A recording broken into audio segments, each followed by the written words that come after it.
Okay, folks, I think in order to stay on schedule, we're going to get started with the first Karst Clips session. Thank you all for coming, and thank you for our speakers. The printed schedule is not exactly what we're presenting today. This is the schedule for today, the talks that we're going to try and fit in. And unfortunately, because these are lightning talks, there will be no question and answer sessions, but you can catch the speaker during the next break, and we'll look forward to speaking with you. All right, so we're starting off with number one, David Harrow. Okay, thank you very much. All right. So how does he advance this?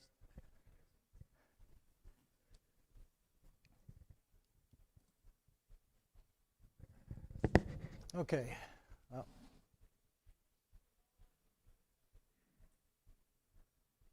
So my talk is a multi-electrode resistivity implant technique. This is a specialized technique that we developed over the past 8 years using electrical resistivity and geophysical method to map a lot of deep karst features. Basically what we've been looking at is this particular area right through here. What we found out during almost 36,000 investigations that were conducted in the state of Florida, that you have this epikarst zone right through here that a lot of times we ended up with weighted rod, weighted hammer, and that soon defined what a sinkhole was. But we began to look at this as, maybe that's not entirely the entire picture. Maybe you're drilling over here and you're getting this kind of data, but you don't really have a sinkhole. So imaging technology is what we were really kind of do to key into this particular area right at this zone where the sinkhole is developing with the soil-rock interface.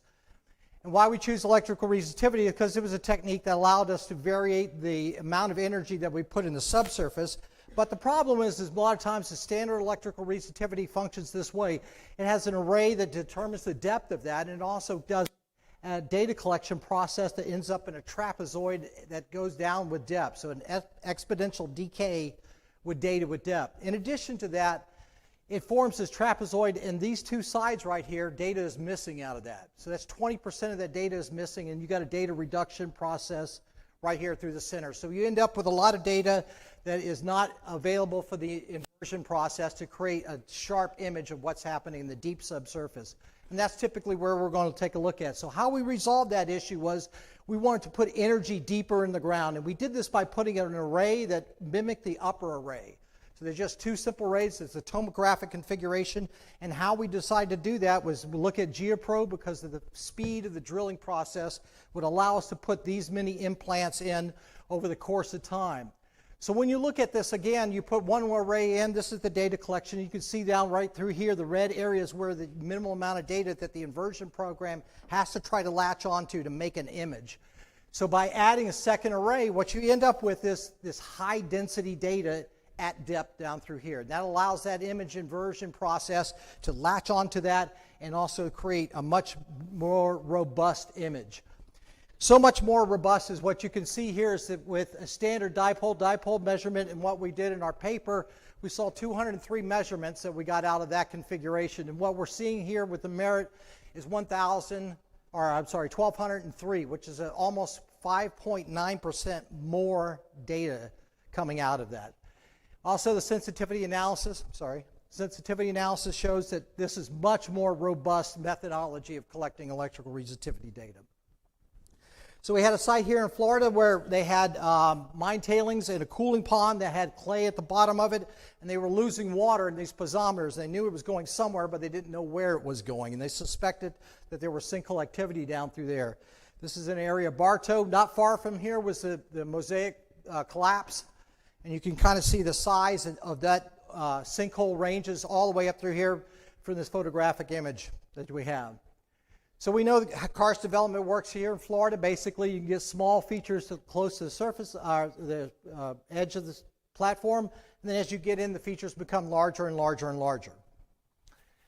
So what we did at first was we ran a forward model. So right here is the mosaic collapse.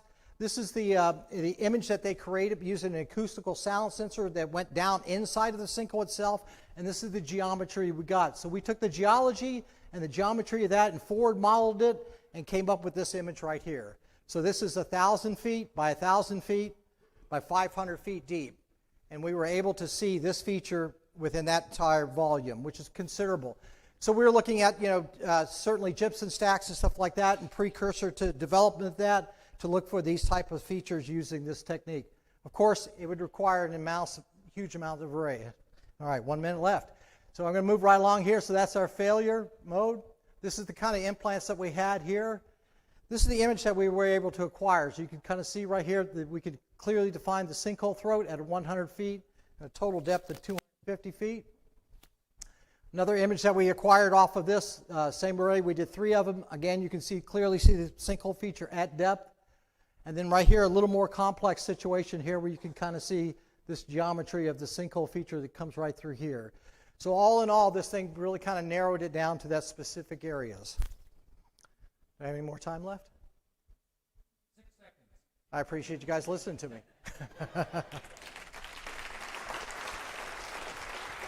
Thank you very much, David. Greg Beyer is up next, and he has 2 sequential karst clips. If the next speaker or next 2 speakers could go ahead and wait at those 2 chairs, it'll make the transition a little bit more smooth. Thanks.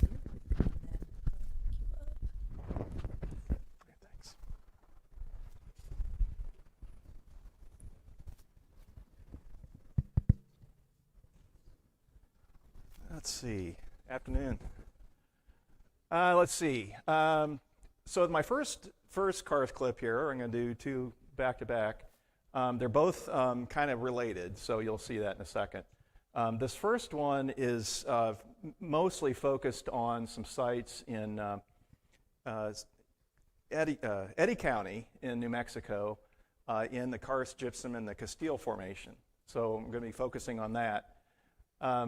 The objective of this work that we did was to essentially help our client define areas that would be karst prone, potentially mostly a hazard to workers during site development for oil and gas drilling. So the primary objective was to do screening, and we weren't allowed to do any drilling. This was the other fun thing about it, is that the BLM at that time essentially said there would be no drilling at these sites. So we had to use geophysics and surface information to make these recommendations in terms of proceeding or not proceeding. So this look here on the right is Parks Ranch Cave, and that was kind of our education into this gypsum karst. It's kind of a classic gypsum karst cave. Lewis Land, I don't know if you're here. How long is that? Yes, how long is that cave? There you go, thank you. Okay, it's huge. Down arrow? Oh. So what I'm going to do is focus here on the approach that we took to map out these potential well pads. We used a 112 electrode Sting Swift system. We used a 2 meter spacing in this, 1 meter spacing in this particular case. We wanted to get a pretty good resolution on that shallow subsurface. But what we did first of all, before we did the resistivity work, is we went onto this well pad and did a GEM 2, which is similar to the EM31 map of the electrical connectivity. Looking for the conceptual model was looking for accumulations of relatively low resistivity soils that would tend to fall into either Sasowsky karst or actually be falling into active karst as taking soil away. So this is the GEM 2. It's a very ergonomic instrument, a lot more, if you've worked with the EM31, you know that that's a real bear to work with. And then the other thing we did once we got this pattern that we saw in the low resistivity response in the GEM 2 data was then to lay out resistivity lines. If we thought we saw a trend, we put the line at right angles to what appeared to be a trend. This particular feature was on a much larger scale linear trend that you could see, at the aerial scale that had a number of pieces of vegetation aligned up on it. So there was a lot of clues as to this being a potential karst feature. So this line that you're seeing here, right in that center of this line is where you're seeing some interesting stuff going on in the resistivity. Just for context, the resistivity scale is quite broad. It goes from close to 0 all the way up to, we've run the numbers up to 100,000 ohm meters. And there were several cases on the site where the modeling took us well into the tens of thousands of ohm meters. So ran into some legitimately resistive materials. And this, of course, is a very arid environment to start with. So this particular feature looks like it's pretty well closed off. Thank you. And we've got a look at a second pad where we had a similar closed off looking high resistivity feature, possibly, don't know for sure, but possibly a hypogene, more of a vertical feature here. There were some clues on the surface, some indications of rustler formation. If you guys are familiar with this, some much younger rocks that are lying at the surface. So that was an interesting result. And then a cross line on that same, or excuse me, a parallel line on that same pad gave us a very nice high resistivity signature here that we suspect was probably a good sized void, be our guess. And then again that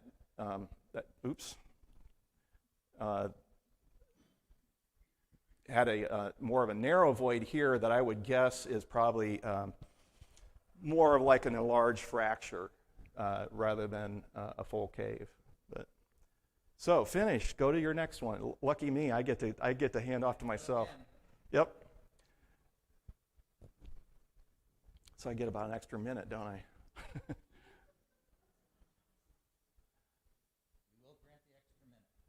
Thank you.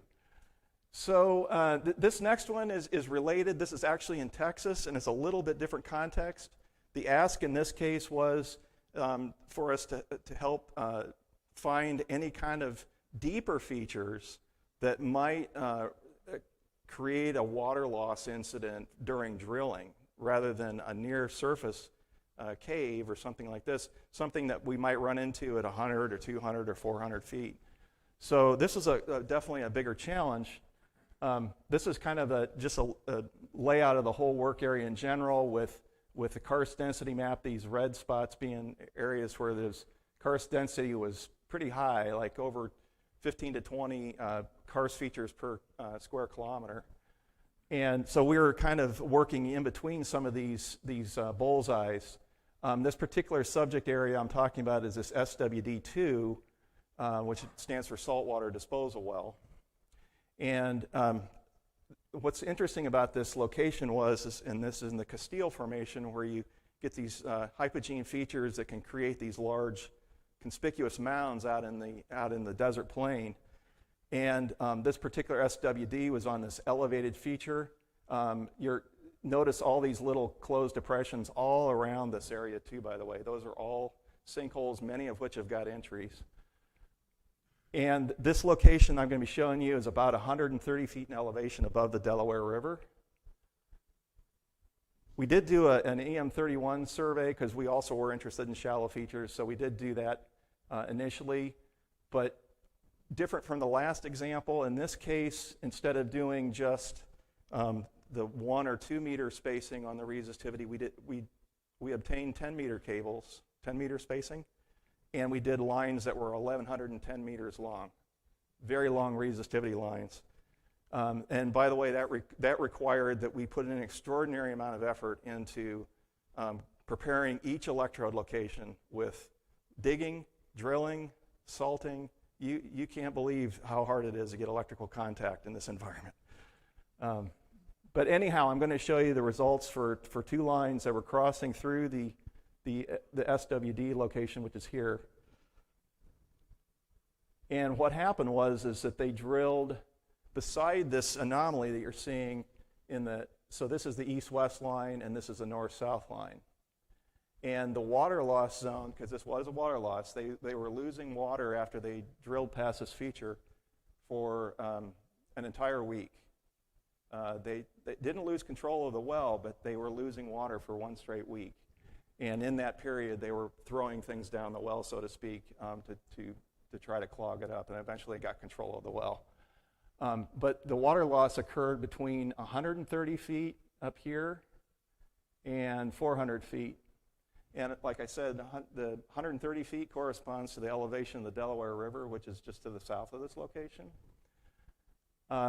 You can see that there's a pretty high resistivity in here. This scale here is a little different than we were using on this other one. We're north of 50,000 ohmmeters. So it's legitimately a very resistive feature. Not quite as high on the north-south line, doesn't surprise me. I rarely can see corresponding anomalies look identical on resistivity, but when you compare it to the gypsum section and anhydrite sections either side of this location, we're more in the 3,000 ohmmeter range. So certainly between the water loss and the high resistivity, it looks to me like they drilled through a fairly large feature. What one intriguing thing to me is whether or not this is a hypogene feature, because this is well below the reach of the epigene system, or at least, I mean, let's talk about this, but that and the evidence of that mounded response at the surface, and some of these exotic pieces of Rustler Formation, which is a much shallower formation, lying on the surface, made us think that this might be one of these hypogene features, which are vertical pipes that basically cut through the Castile Formation. So I'm going to hand it off, unless you want me to keep standing here talking. Oh, no. Thank you. Yeah, Thank I'm you going very to hand much. it off, and yeah. Appreciate it. Our next speaker coming up is Tyrone Black, and on deck is Rosanna Bear.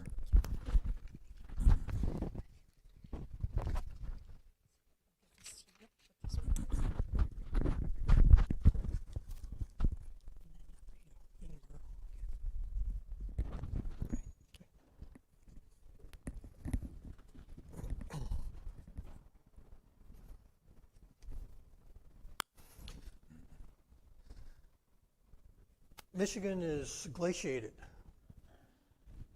The retreat was 9,000 to 10,000 years ago. Most of the glacial mantle over the bedrock is 1 to 200 feet. That's 0 to or 1 to 150 meters over bedrock. There are sinkholes that occur in that, and we also have kettles in the glacial drift. And so sometimes you wonder which one is which.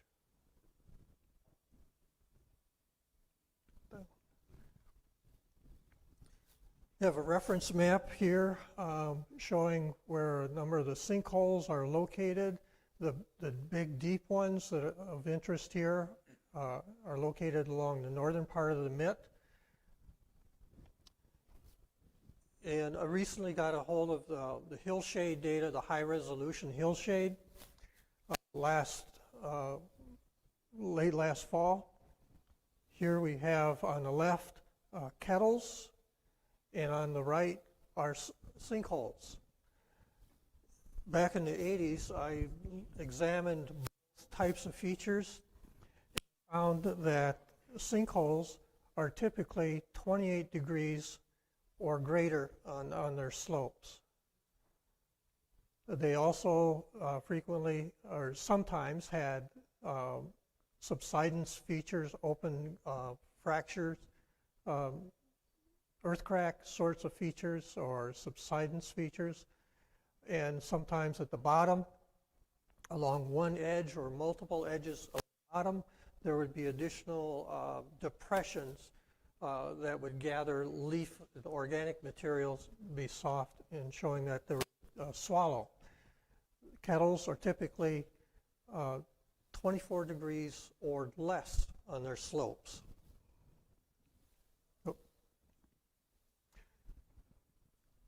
Comparing the lidar between the normal hillshade with the lighting factor at 45 degrees, I found that if I change that to 0, a number of features really popped out, and so it made it easier to look at them. And some of the features of note, again, we can see some sinkholes have the subsidence fractures in the glacial mantle. It's extremely rare to see anything like that in the kettles. And then you'd find sometimes you can see the swallow areas in the sinkholes. One of the things complicating the matters is the kettle and sinkholes occurring in the same place. And you look at the depth and lack of water because of this depth and the normally have water when you have this deep a feature. I've ground truthed that to find out that it was a combination kettle and sinkhole.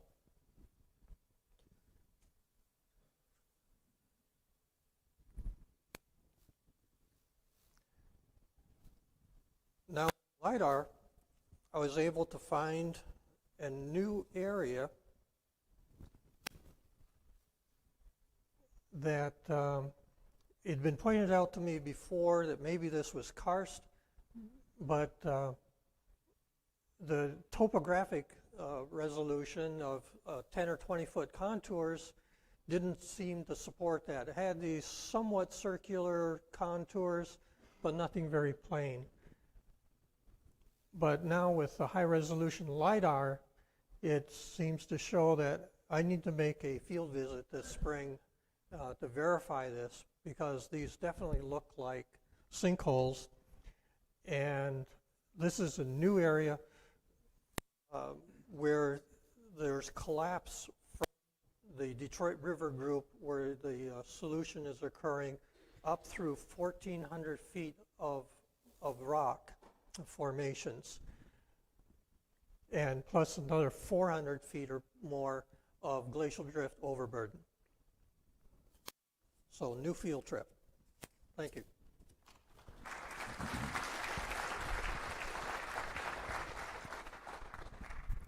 Thank you very much, Ty. Rosanna Bear is up, and Zhenfeng Zhu is on deck.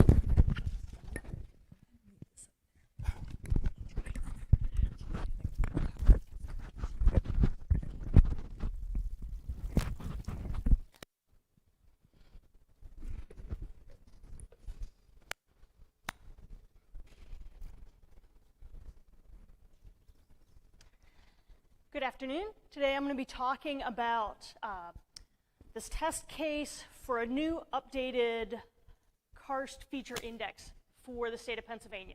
Historical work was done on air photos before the year 2000 with the advent and LiDAR and some of the new techniques. We've got a great opportunity to update our maps. The study area is in central Pennsylvania, Valley and Ridge Province. Mifflin County is 415 square miles. 44% of the area is underlain by carbonates. Has not been glaciated, and is also largely rural. So the low-hanging fruit to start out.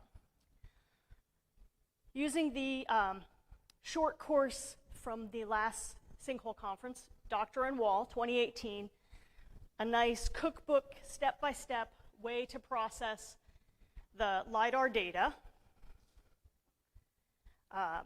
starting with the bare earth digital elevation model, and then running multiple iterations of this cutter model and hydro Python script to condition.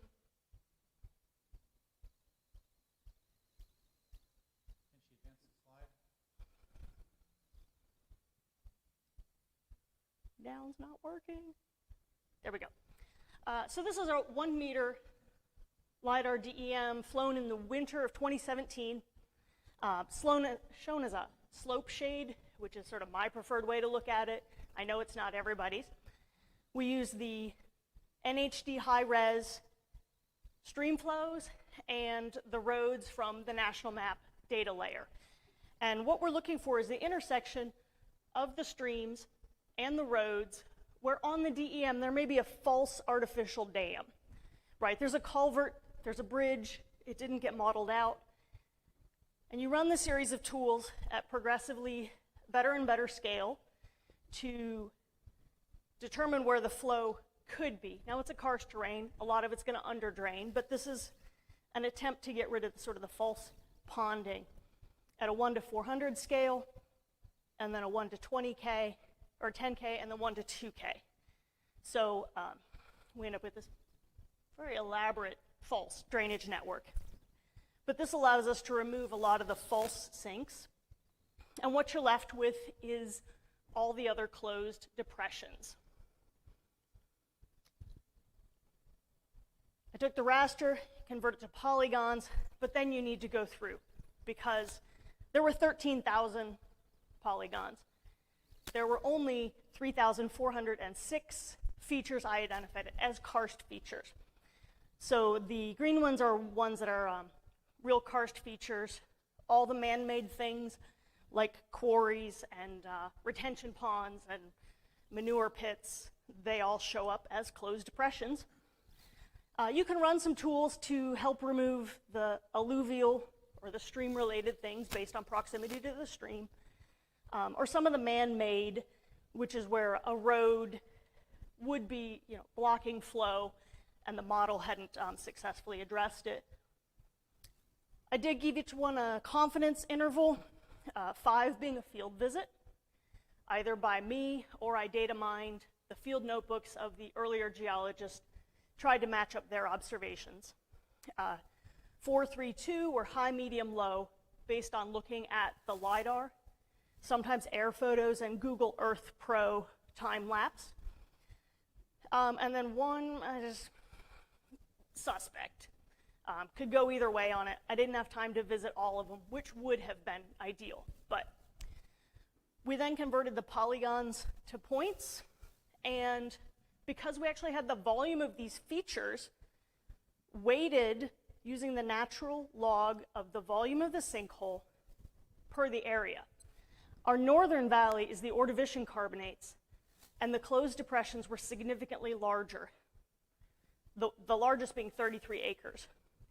The southern valley is the Siluro-Devonian carbonates. Sinkholes were much more abundant, but also tinier. So in order to compare kind of apples to apples, we did the weight of the volume. And this is the draft map. It's going through some changes. And we're going to create, this is going to be a karst feature density map, backing off from hazard there. And we release the polygons and the points and this map. And that's the first step to finishing the state. Thank you.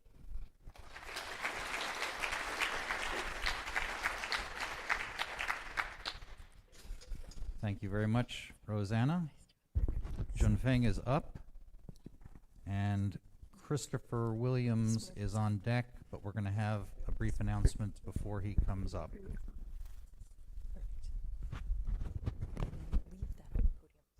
Okay, sure.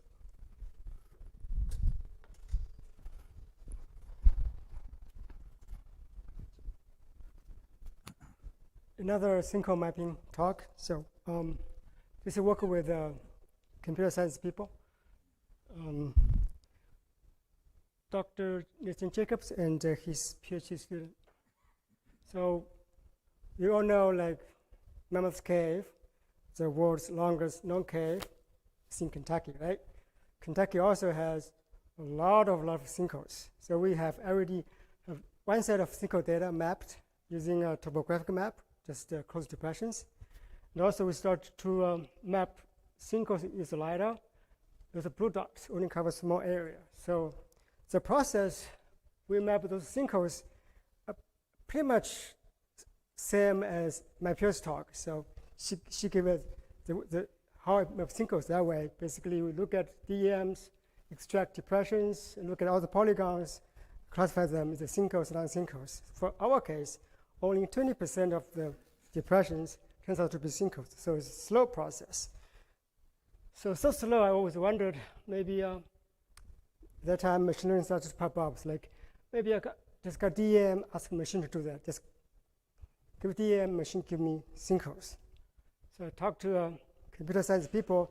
They present the idea called image segmentation. Basically, the idea is each photo, each pixel, they're going to classify it as different categories. Like here, you have people, bicycle background. So one of this kind of the task can be done by a neural network called UNet. So you can see the shape of the architecture of the convolutional neural network, like a shape of U, it's like a UNet. To train this model, so this, we select area in central Kentucky that's the work of a few years to lidar sinkhole mapping. And then to train this model, we have prepared a DEM. This is the lidar DEM right here. And then this is called a labeled image. So you can see those the dark colors are sinkholes, and then the lighter colors are non-sinkholes. Basically, you have DEM and label image. Then they create, the PhD student create UNet neural network consists of multiple layers. So don't know much details how they make it, but it turns out it works pretty good. So the whole training area, we divide them into 3 parts, one for training, one for validation. This is the parts to make them, to train the model. And then once the model is trained, this part of the data used to test the model. And here is the results of testing results. So this is, on the left-hand side is the label. So this is the sinkhole we mapped by hand or manually. And that is the sinkholes predicted by the model we trained on this area. So when we're doing this, we often got a question about, you train the model in Kentucky, can we use the model in some area? So we did apply the model to a southwest area of Missouri. I also found out they have the sinkhole mapped. So I used the model, grabbed the DEM there, also the lidar, and used our model to predict sinkholes. So here you compare, the sinkholes are mapped by people in Missouri. This is the sinkholes predicted by our model. So here's my contact information. If you're interested, we can talk more later about it. Thank you.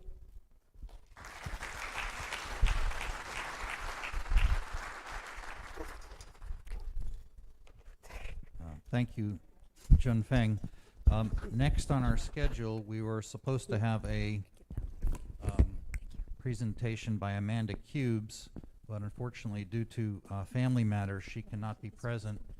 But her contact information is up here, and she does ask that you reach out to her if you would like to learn some more about the interesting work that she's been doing. So Christopher Williams is up, and Peter Hutchinson is on deck.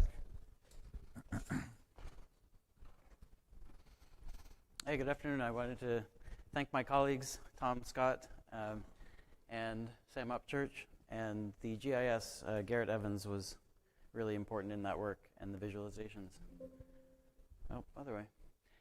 A few important things about Florida geology. The Panhandle has a much longer sedimentological connection to Georgia and Alabama, particularly southwestern Georgia. And that's because in the Oligocene, there was still a seaway running across this part of the map. And South Florida, the peninsula as we know it now, was still pretty much like the northwestern Bahamas. After that time, carbonate platform then gets an influx of Pleistocene, Oligocene through Pleistocene, siliciclastic sediments. And then eventually as the carbonates come back toward the surface, we start getting our eogenetic karst terrains, and those are found here, associated with Alabama and Georgia in the northern part of the Panhandle. Again, where many of us have been, you see Tampa.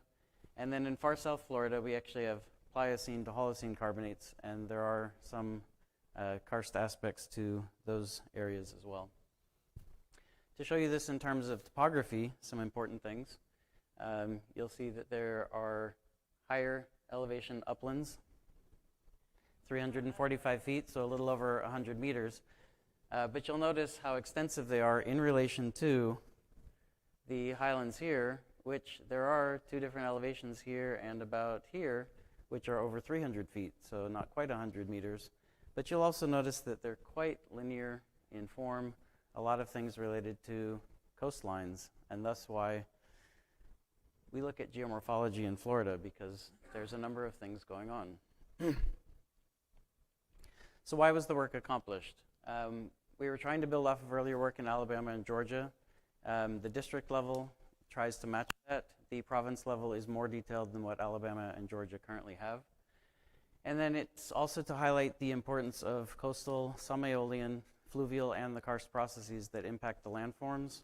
The geomorphology in this special publication 59, the Florida Geomorphology Atlas, was also to be able to define these districts and provinces, but specifically also to tie them specifically to geology and not simply a landform concept as had been done before, much more descriptive. Yes, this product is also descriptive, but again, trying to tie geology and the landforms. I'll talk more about the rest of that later. So this is the entrance to the web page, and you see the section there where it says Interactive Web App. That's what we're going to continue going into. If you were to scroll a little further down this page, you would see that you can actually download these data, so you don't have to view it in the web app if you'd like to do something else with it. And then this is a static map, which is also available if one wants to just look at that. So if we look at the interactive web app after you've gone through the disclaimer, you'll be able to see that there are several things. You can show what you want to display. You can filter the things you actually want to see. The ellipses here allow you to do a variety of things with them, such as change transparency. And you have about 28 different base maps that you can choose from that you want to put under the data. So these are the main districts. I'm just going to show you what it looks like if you were to click on one of them, in this case the Lakes District in the central part of the state. And if you see this link to PDF, that takes you to a 2 to 3 page write-up, and those 2 to 3 page write-ups are for every district and province in the state. You'll see that there's characteristics and importance, some location information, the important geological strata in the near subsurface that affect landforms, the discussions of boundaries, why is one thing different from something else, along with the coastal, fluvial, and karst components, and then some areas of interest that you might want to be able to see in that area. Wrong way again. And then this is a profile tool, which is also built in. And this just shows an example across the northern part of the peninsula. And you can see the Mount Dora Ridge and Crescent City Ridge as highlighted here and here. This is mainly for those that may not be as familiar with topography in Florida, wanting to be able to explore and look at some different issues. Last items. This is a comparison of the previous geomorphology, pre-digital. So notice a lot of non-discretized polygons. Doesn't work very well in digital environments. So this is the provinces in the current format. Wow. And then this is just to show you an example of, please don't use this image again. It's not complete, but with some geological knowledge, these are information about the eogenetic karst and the northern, southern, and super southern different aspects of karst in Florida. So, no time for questions, but there's my information. Okay. Thank you. Thank you, Christopher. Peter Hutchinson is up next, and Peter Duncan is on deck.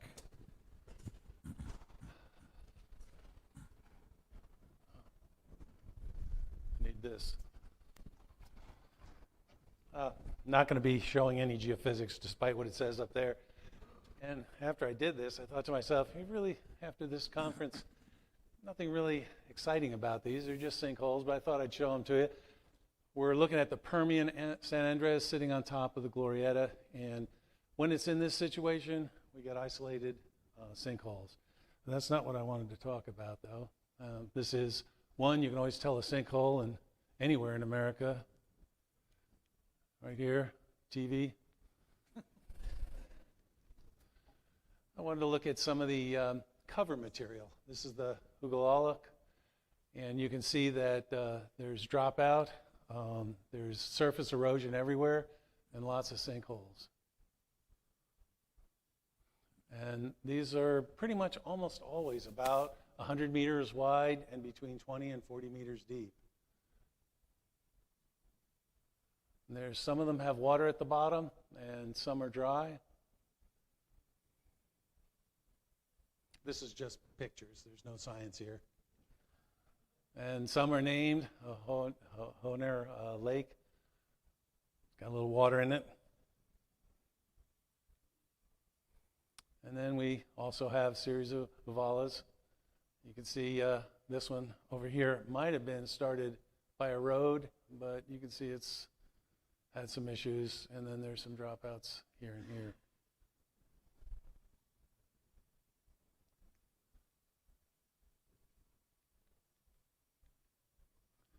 And we get this situation here, which I like to call shotgun.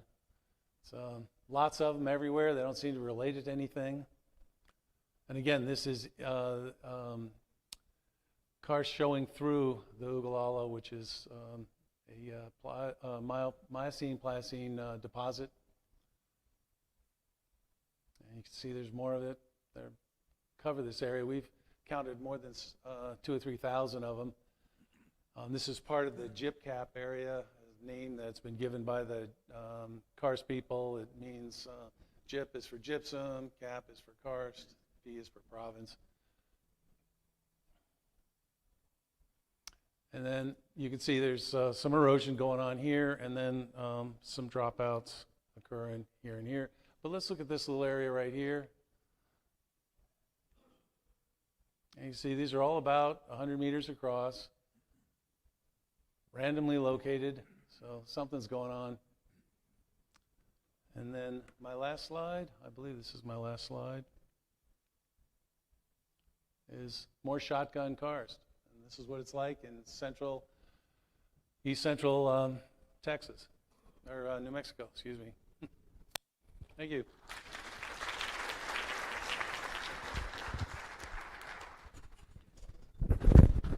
Thank you very much, Peter. So Peter Duncan is up, and Shane McGarry is on deck. I don't need that. I don't have any slides. I'm good.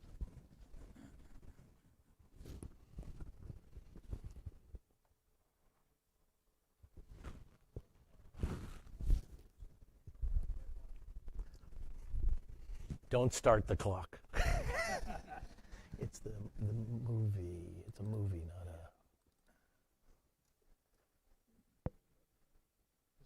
I don't know. What does that say? Vrana? Vid2? Did R2 need sound? I don't know. Which one is it, Monica?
Okay, that's a little dramatic, don't you think? And I have to tell you, the ladies responsible for that, my marketing department, one of them's there and one's over there. And can you imagine what my life is like in the office when I have this kind of a sense of humor surrounding me every day? But the fact of the matter is that little clip makes a good point, if it perhaps overstates it, and that is that once the sinkhole gets to the surface, it's too late. The damage has already been done. In 2017, we were approached by an industrial concern here in Florida who'd had a sinkhole daylight beneath their facility, and it cost them a lot of money, $100 million, and a lot of grief with their neighbors. They asked us, could we possibly give an early warning for the growth of a sinkhole towards their facility, a growth of a karst feature as it was moving upwards? Could I hear the spalling of the material into the cave before it reached the surface? And I said no. And we did a few experiments, and I proved that we couldn't. And then I went to the facility, and they gave me a bit of a discussion on what the geology was and what the geomorphology was. And as I considered it, I thought we might be able to. We did some testing, and in 2020, we put a full-blown life of facility instrumentation in to listen for the acoustic sounds that might develop as pieces fell off the ceiling of a cave and grew upwards, creating an oven towards the bottom of the facility. 18 months we listened, and all we heard was random noise, trucks going by, trains, and then we started to hear repeating sounds that were deep, and then they'd go shallow, and then they'd go deep, and it kind of looked like it was stuff getting stuck in the throat of the oven and then falling down to the bottom of the cave. And we got, in 1 month, after nothing for months and months, 100, 200 events in the same place in a short time. We raised our hand and said, we think we got something going on. They drilled into it and they found a void. They filled it full of cement. They prevented it daylighting up into their facility. They saved themselves a lot of money, and they protected their social license to practice. That's my story. We've done it again for them. You can come and see us. We're just inside the door on the left. Happy to tell you more. Thanks very much.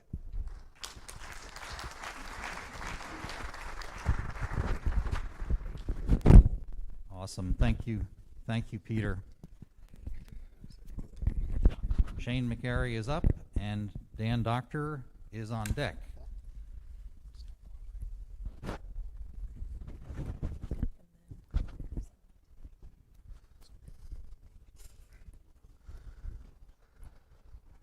All right, hello y'all. I'd like to take the next few minutes to talk about UROCS, the first NSF-funded research experience for undergraduates program that focuses on cave and karst science.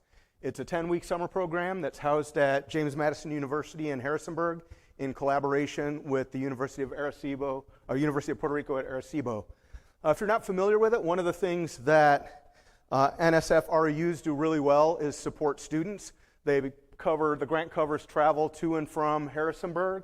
It covers the 10 weeks of housing in apartments that have kitchen facilities, so the students are able to do their own food preparation. Pays a stipend of $600 a week, plus a food allowance of $100 a week, and also provides limited support for attending conferences. The student experience, I kind of think of as having four main components. The first one is a series of seminars that we run. We run about 6 to 8 seminars over the course of the 10 weeks. The first two focus on overview of karst terrain for students that maybe don't have a lot of familiarity with it. The rest of them are variable, I guess, to some extent, depending upon the expertise and interest of the speakers. Some of the venues for these seminars are better than others. The second component is workshops that we do. There are, I guess, 3 different kinds. One of the things that I think we face in STEM and science in general is there's sort of a leaky pipeline from undergraduate into the scientific community. And so we put together a series of personal development workshops to sort of look at some of those issues, things like imposter syndrome and dealing with implicit bias and developing relationships with mentors and advisors for grad school. The professional development looks at things like literature searches, how to write an abstract, how to put together and present a poster. The skill building is a little bit more ad hoc, but last time we did workshops on ArcGIS and also on 3D handheld LiDAR. The third component, whoops, I'm pushing the wrong button. The third component is building a learning community through peer mentoring and social activities. And this really starts with our admissions process. We look in the applications of students for students that we think are going to be good citizens, students that are going to support our building of a diverse and cohesive cohort. The first activity that we do is we actually go out into Highland County in Virginia, and the students do an overnight. So we cook food, and they camp for the night. They wake up in the morning and spend some time going through some cave tours. We sponsor a number of activities over the course of the 10 weeks, some that are designed just to be fun, some others that, like the JMU Ropes course, that are specifically intended to build to work on team building. And then we also make sure that we support the things that the students want to do themselves. So the image up there is a student-run trip to DC that they set up. This is actually one of my favorite memories of the inaugural season of UROCS, even though I wasn't there. 8 of our students presented at GSA, and they decided to set aside an evening that they would all spend together having dinner. They sent the image to me, the PI, and to the co-PI, and we kind of communicated with each other and said, it worked. The cohort idea really seems to have played out well. I could talk about the mentored independent research projects and talk about some of the things that people have done, but I'd rather let the students do that themselves. 3 of them are here today. You heard Zoe Williams talk about her work with Minecraft, and after the break, you'll be able to hear Hannah Hitchcock and Lily Smith talk about the work that they did as part of UROCS as well. All of the students at the end presented their work at REU Symposium at JMU, and you can see an image of it here. We actually have 4 REUs on campus, and so they all kind of present together and get to interact with each other. The 10 students that we had, it's now up to 15 abstracts at national and international conferences, 4 papers, and work is ongoing. A lot of the mentors are still working with the students and continuing to do things. I want to thank a couple of groups, the funding groups up at the top, the groups that gave us access to caves and tours of caves, and then our amazing mentor group. Please share this information with any students that you think might benefit from this. If you just do a search for JMU UROCS, it'll come up. And also, we're always looking for mentors. About half of our mentors were in part or fully virtual, and the model seemed to work really well, and that's 0 seconds. All right.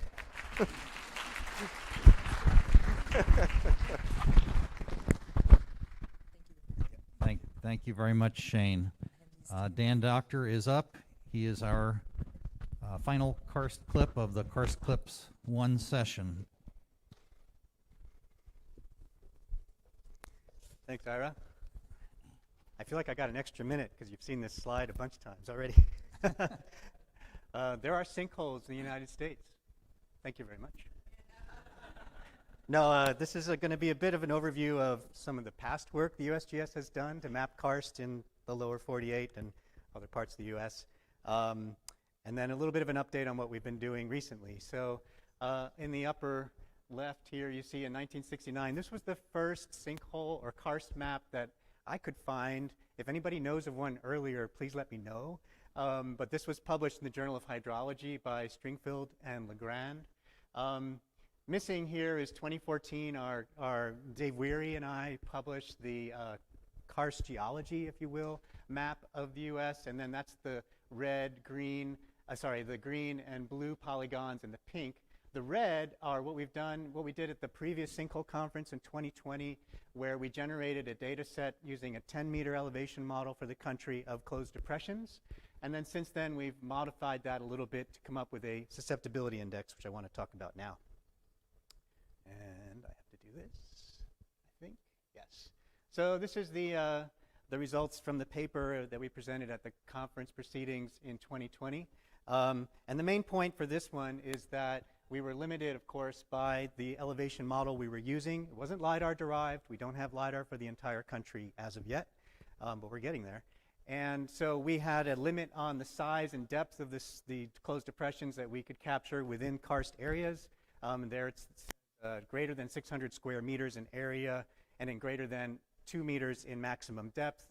So again, that really limits the kinds of features that we capture in this data set.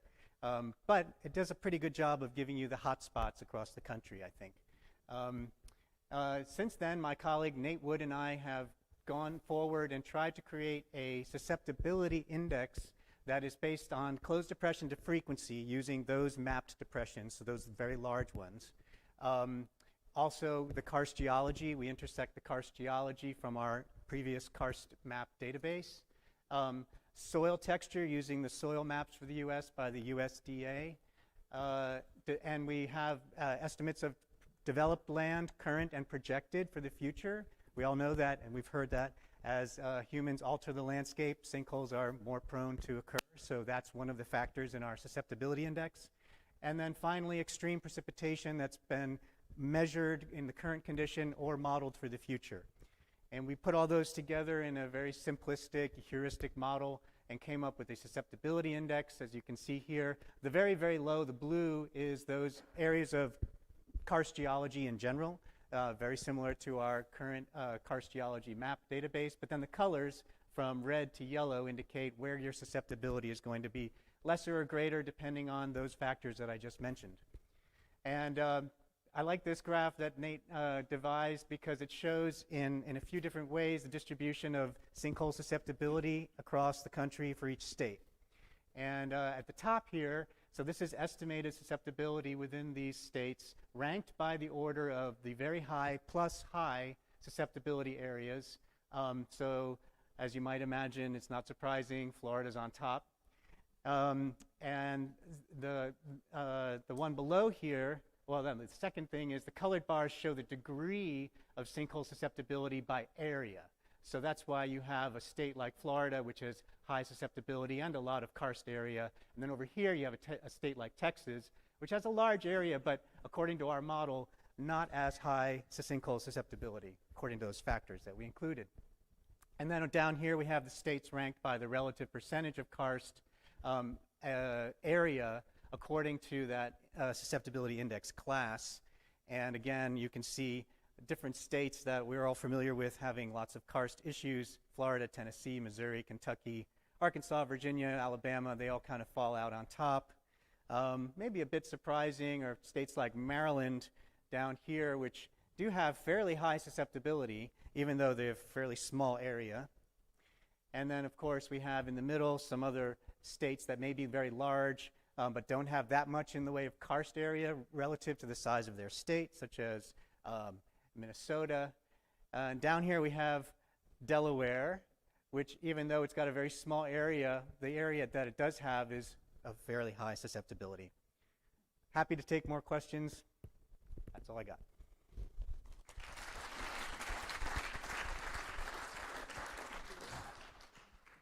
Oh, thank you, Dan, and thank you to all our speakers for sharing a very diverse set of research. So this concludes our Karst Clips Session 1. We're scheduled to go into a 20-minute coffee break, and then we'll have the afternoon GIS session. Before we break, are there any announcements that need to be made? All right, go have coffee. So this is the afternoon GIS session. My name is Issam. I'm the cave and karst specialist at NCRE, if I didn't meet you guys yet. So this session is all about GIS. We have two geographic settings for that, Puerto Rico and Ohio. We're going to start with Puerto Rico with Lillian. Okay. So go for it. Okay.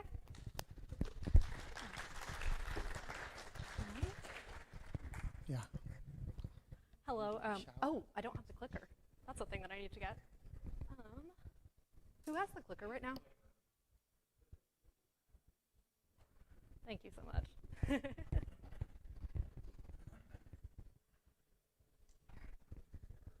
Is it working? Okay, I appreciate it. And then the laser. Cool. Okay. So hello everyone. My name is Lily Smith. and this is work that I did with Dan Doctor and Cheyenne Cox at the U.S. Geological Survey on mapping closed depressions in the Karst region of northwest Puerto Rico using lidar-derived elevation data obtained in 2018 after Hurricane Maria. So a little project overview. We had two main goals for this project, and those were to develop a geodatabase of sinkhole features in northwest Puerto Rico with relevant geometric attributes of each feature, such as area, size, eccentricity, circularity, all that. And then also to, with that data, to create a density raster to portray areas of greater clustering of sinkholes within the different geologic formations and just within Puerto Rico in general. And to do this, we had two methods that you may be familiar with Doctor involved with that short course, the fill difference method and the contour tree method to capture different types of depressions. The main challenge was determining a true karst sinkhole from other depressions that might be falsely created, like pools, retention ponds, so on and so forth.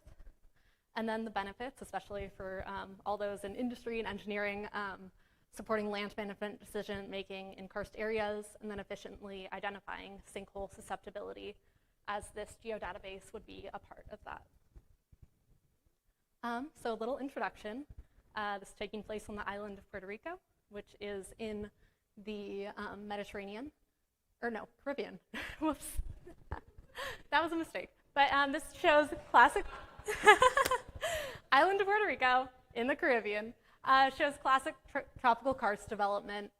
And just to give you a bit of background on what's been done in Puerto Rico with karst in the past, early studies like late 1800s, early 1900s, we had some basic like geologic studies, Hill, Berkey, Lobeck, Hubbard, kind of starting out. And then for a more comprehensive description, you might be familiar with Monroe in 1976, created a really like comprehensive description of the carbonate rocks on the island of Puerto Rico, and including the hydrology, identifying deep sinks, some features specific to the island. And then this was actually digitized into a GIS format by Alemán González in 2010, and this defines just basically the carbonate region in the northwest area. And then our more recent studies are Miotki, Soto et al., Palm and Hodgson, Lugo et al., which is Puerto Rican karst, a vital resource, which gives a really nice overview and a lot more updated, even though it was in 2001. And then Cambyses et al. And then our data set kind of comes in, creating that geodatabase of sinkholes in the northwest Puerto Rico. Just clicking. Let's see. No. There it is. So this is from the Monroe 1976. This is the carbonate map. I have this up in my living room. It's a map showing the limestone areas and karst landforms in Puerto Rico. You can see up here, this is the northwest portion. San Juan is right here. And then coming over, this kind of the karst belt is what kind of referred to as, is where we have a lot of those sinkholes in here. There also are some in the southwest and also on the island of Mona, which is off the map here. That's completely carbonate, has a lot of caves that are being discovered and needs a lot more research in the future. But for now, we're going to focus just up here. And you can see we have a columnar section that Monroe put together with about 6 main geologic formations. I'll go into that a little bit more in a sec. But you can see we have these going up. And then explanation, you can see he identified closed depressions deeper than 5 meters, which ones were deeper than 30, and then zenjones, which I'll get into also, some caves, and those are just all along here. And then compared to the map that we've created, you can see the carbonate formations with the 6 formations. We have, coming up here, the Camoy Formation near the coast, the blanket and beach sand, which isn't actually really penetrating into the surface, but more just sitting on top, covering the limestone. The Aguada limestone right in the middle there, Chibao Formation, again, getting into that more developed karst with much bigger sinkholes, and then the Lares here right along the bottom with the Chibao and Lares kind of in the Rio Camoy area. And then we have the karst depressions overlaid on top of this in the black areas. And there in the Caribbean is our study area. So I'm going to take you all through the methods for our study. We started with obtaining the lidar-derived elevation data and other geospatial data sets. So when Hurricane Maria hit Puerto Rico in September 20th of 2017, the USGS 3D elevation program decided to fly aerial lidar over the area, as they often do, and we've heard after major storm events. And this was done in about August of 2018, so almost a year after. And with this 1 meter lidar, that's what we've used in this study, along with other geospatial data sets like hydrology, soils, wetlands, those kind of things. We created a preliminary closed depression polygon data set, and I'll get into how we did that with the automated part, the semi-automated. Removed the false karstic closed depressions, so again, addressing that challenge using automated filtering. And these are things like ArcGIS tools, like intersect tools, intersecting with things that wouldn't have karst features. Removed false karstic closed depressions manually. So yes, I did go through the entire data set of Northwest Puerto Rico by hand for every sinkhole. And then created a depression density raster so we can see where those areas of high number of sinkholes per square kilometer are. And then finally conducted a preliminary exploration of spatial distributions across the island. So to get us started into the original data sources. So we have the 1 meter lidar, aerial lidar, that's flown over the island. And Dr. Cox, this is published, resampled this to a 3 meter DEM. And this was done both to make the data set easier to process, but also just to smooth over any erroneous parts of the elevation with the 1 meter.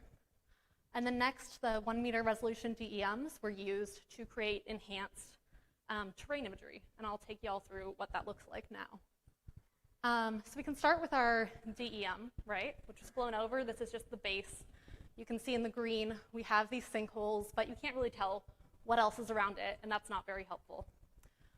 So we can put in our hillshade. For those of you who are at the GIS short course, you'll be familiar with this, with the work that we did in there. And this is where you have a light source up here shining down, kind of illuminating, creating what these shadows in here, but it's still a little bit hard to see. So we're going to bring in the topographic position index, and this gives us, this gives us a local kind of terrain in there to bring out some of these features like you see in here. There's just a lot more intricacies in here that you can see, and that just makes the data a lot easier to see and the depressions a lot more easier to identify. And this is done, again, across the entire northwest portion of the island.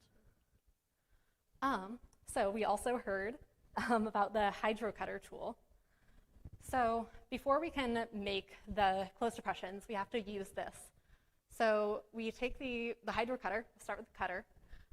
We use the initial input data of the National Hydrologic Data Set, so all the streams, the 2K, 10K, all those. And then also the national map transportation vectors. Those are our highways, our roads, all of those things. Then I'm going to take you all over here to the hydro. And this is implementing the ArcHydro stream delineation method, again in Dr. Wall. Using the fill tool in ArcGIS Pro to create a depressionless DEM. So we're basically DEM. So we're taking that land surface, right, and then running simulating water running into it. And then using the tool called the flow accumulation tool. So you can imagine, if I have a hill here, right, you can imagine the water coming, and it's going to go 1, 2, 3, 4, 5, 6. And by its time it's down here, it's going to have a number 6 accumulation. And this is going to determine how streamlines work. Bring this in, we bring back in the transportation route vector data along with the streamlines, and where those intersect before we put in this tool, that would have just ponded. So, right, I have a road, water's just going to pond all around here, right? But with the cutter part, we're going to cut right through that road so the water can flow normally. It can flow under the road like it does in real life. And that's with the stream link tool, linking up the streams, make it a feature, and then we have our realistic streams in our data set. So I talked about our 2 different approaches, our fill difference and our And, okay, I'm going to start with the fill difference. Fill difference in our contour tree. So fill difference, you can think, right, you're having that flow come in, and you have some water, you have some rainfall up here in the mountains in the upper watershed, comes down, fills in here, and water is going to start filling up this sink. And you're going to fill it until it gets so high that it's going to spill over here. And that's kind of going to be, right, your depression. And these are at least 0.2 meters in depth, since that's the margin of error for the LiDAR. And then 9 meters squared in area, because you've got 3 meters by 3 meters for a 3-meter GEM, 9 square meters. But you see this little pit down here, right? That's not going to get captured. It's just going to be all this. So what do you do about that? Well, what you do is you take the contour tree approach. And this approaches these nested depressions. So we were talking about, right, we were talking about our fill difference here, where you just fill it up until it spills on over here. And that's going to look like this. You'll see it in like big pink areas on the map. That's how we delineated it. And then you have these nested depressions, these multi-branch surface depressions, branches like a tree. So you have this one big depression, right? But you can go in here and, you know, like contour lines on a map, right? We have those contour lines. We're going to go just from the base and take that first contour line and just move up in 5-meter increments until we get a place where we spill over. And that's going to be one circle right here. And we put those in like, that was our little like green circles there. So you have a big pink area with little green circle. I'll show that in a bit. And you can just keep doing this, do it till it spills over here.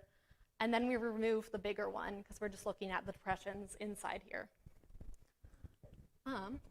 So for the automated removal of false karst closed depressions, this is, again, bringing it back to that intersect tool in ArcGIS Pro, where we can just take out maybe a couple thousand sinks, because this is a really big area. So we removed depressions that did not intersect with the carbonates layer, again, from Alemán González, that carbonates layer in the northwest region. Just if it intersects with that, take those out. Extremely large and deep filled areas. So we kept the smaller sinks within them, think the nested depressions. But some of these, when you're thinking about scale, think like 300,000 square meters to 3 million square meters, like that kind of areas. And so you can see why we removed those, because those aren't going to be depressions, or not karst depressions that we're looking at. Depressions with eccentricity greater than 0.98 also. So eccentricity is just the skinniness of a polygon. So if it's really, really long, but not super wide, that's usually going to be a river. And it's just easy because a lot of it thinks it's the depression, but it's just a really long riverbed. So that takes out a bunch of the rivers. Also depressions intersecting with wetland areas, because we're not going to get true karst there. And then also alluvial deposits in those sandy regions. One thing that's interesting is the depressions falling within a buffer distance of roads and streams. You would think that we would remove those, but we actually didn't, because that would have removed way too many real karst depressions. There's just too many by the road for that to be an accurate way of automated removal. And then for the manual sinkhole removal, I said I went through by hand for every one of these, and I did. So we took the lidar-derived 1-meter imagery from 2018, from Cox and Doctor, 2022. Also world imagery. Again, in ArcGIS Pro, we have the satellite imagery. We also have the aerial imagery. And some of you, again, in that GIS session, will have heard about the way back imagery. And this is actually super helpful for when we have events like Hurricane Maria, because we can go back and look at the months. We can look at a couple days before, a couple days after, and really see, as that debris gets cleared, see what those areas around the sinkholes are actually looking like. Also 3D map, when you really want to identify those big sinks, put it 3 times vertical exaggeration so that you can really see the elevational difference. And then bookmarks were great. I know Dan and I, we both aren't very familiar with Puerto Rico coming into this. So getting to know the geology of the area, like Sinjones, we didn't know that. And I was like, what are these lineations in the geology? And having those bookmarks and being able to, you can just export it and share it with someone really easily. And being able to just discuss that like that, or like, what is this, a quarry over here? I don't know. And combining that expertise and sharing like what sharing your questions in that way is a really great tool. If you're working especially with really big areas like that, you can look, like we had some of these like donut polygons where it looked like it didn't have a middle, and that was because of an error it was like intersecting with where the ArcGIS was cutting. That's gonna be resolved, we fixed that, but it was like interesting to find those kind of problems. Like we might not have found some of those things if we hadn't been kind of using this method to double check with each other.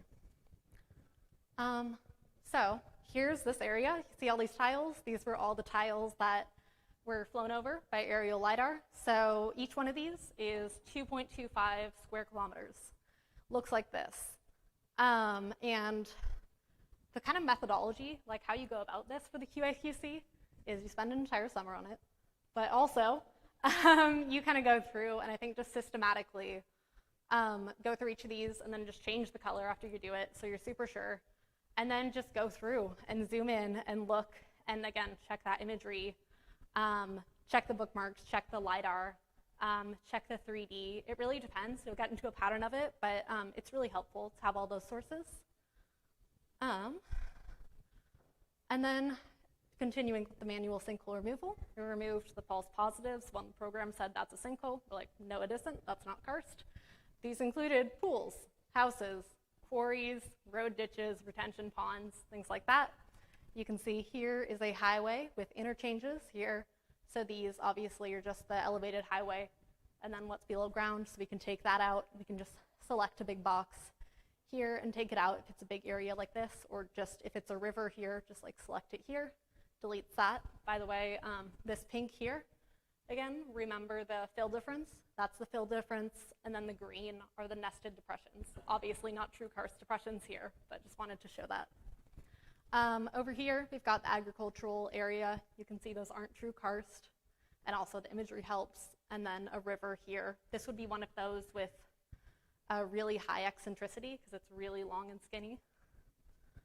And then results. Our digital geospatial data set of this area resulted in over 41,000 closed depressions, which is a lot. I'm not going to give you an exact number because, again, it's really hard with a data set this large. That's like a fourth of an island to give an exact, definite amount. So that's why we're keeping it at over 41,000. Derivative data sets, one of them is centroid points of each polygon. So I said I'm going to get into in a minute on how we collected our density raster. So we took each of those polygons, just put the contour tree and the fill difference into one data set, so it's just one like feature, and calculated the centroid point. You can do the polygon to point tool in ArcGIS and just make sure it's actually in the polygon. There's a little selection thing you can do there. Calculates the center point for each polygon, and then we did a point density. So we have the point data set, and then also the raster map of the depression density, which is on the next slide. Some statistics before I actually show them. I just want to review them with everyone. We found the highest sinkhole density, and this is sinkholes per square kilometer, in the Mocha quadrangle. So that's in the very, this is Puerto Rico, it's in the northwest portion up here. And that is a high hazard risk for, because it's interacting with a lot of industry and people, houses. Second highest was in the Menotti quadrangle. This is a low hazard risk. These are really big, kind of well-defined sinkholes with no population there. And then I just wanted to point out Zanjón karst. This is a Puerto Rican term for parallel elongated solutional trenches in limestone. And we found this to be correlated with higher sinkhole densities in some regions. And you'll see this in other places too, but this is just specific to Puerto Rico, this term. And this was also, Monroe had this. So here is our sinkhole density. You can see sinkholes per square kilometer. We have anywhere from 1 to 84. Here is the Mocha region. It's kind of this box up here. You can see we have that 75 to 84 range here. And this will be on the next slide, as well as Menotti over here, which is like this box. And you can see we again have that range. There's also some in the Rio Comoy area, not as high. That's also a notable area. And then here's San Juan over here for reference. So here we had our Mocha area, again, in this portion of the map. You can see we have an industrial site here, lots of residential, and there's lots of sinkholes here, so we would define this as a high hazard risk. And then over here in the Menotti area, it's the exact same scale note is with the 0.2 kilometers being noted there. But these are much bigger, and I've overlaid it with the world imagery from ArcGIS. And you can see there's no buildings at all. This is like highly forested, highly humid, much of that tropical area. I mean, it's all tropical, but it's like the highly forested part. Also, here's the Zanjones. In case you aren't familiar, you can see here's the scale. And it's interesting with these, so here's the depressions, and then it's just the lineations. Along here are the Zanjone karst. You can see we have residential up here. And then also, interestingly, I picked this one because it's a high density for the Zanjones, but also this is a housing development, interestingly. Also circular depressions. So these are distribution of circular depressions. We included circularity and eccentricity, with one being the most circular. I'm going to get into why. So not everything that has the same circularity has the same eccentricity. These are two sinks with the exact same circularity and the exact same eccentricity. And they are actually two different sizes.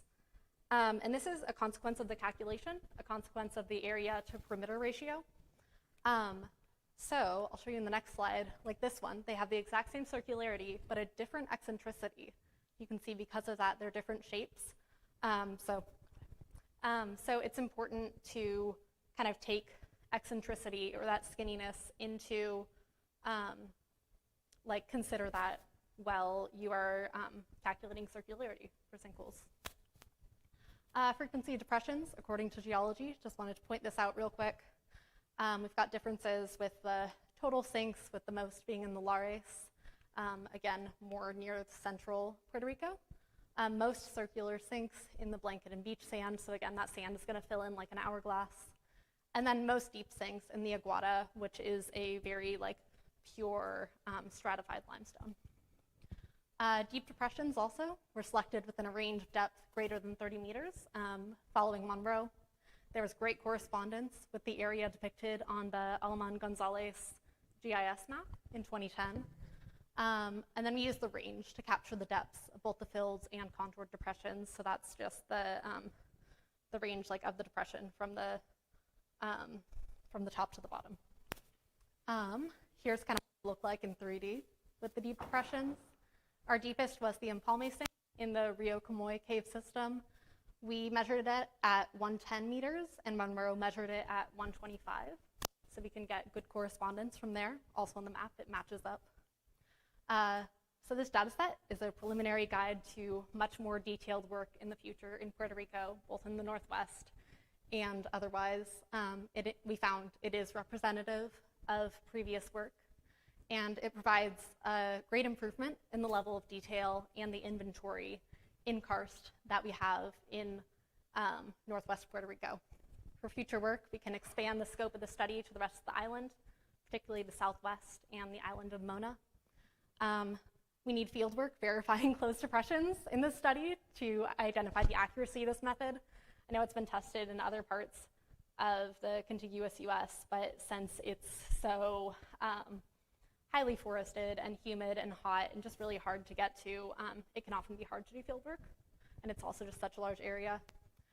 This data may be used in future sinkhole susceptibility risk assessments, land use planning, smaller scale studies, and even identifications of microecosystems. So we would like to thank the NSF Award for UROCs, the Science Applications for Risk Reduction program of the U.S. Geological Survey, NICRI, the Sinkhole Conference, and the Beck Student Scholarship, and all of you. And then our reviewers, Casey L. Britton, Giorgi Chartolani, and Wilma Aleman Gonzalez. And here we all are in caves. So thank you so much.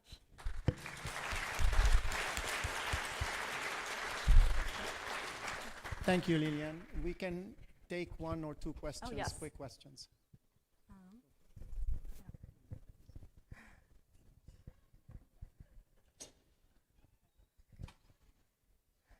In your case, cluster sinkholes, how many sinkholes counted in sinkhole density calculation? In the sinkhole density calculation, that was taking in all 41,000 sinkholes. No, you showed a case like one sinkhole got multiple holes. Remember cluster? Oh, like why were they clustered? You have because cluster sinkholes, one big sinkhole with small sinkholes in it. Yeah.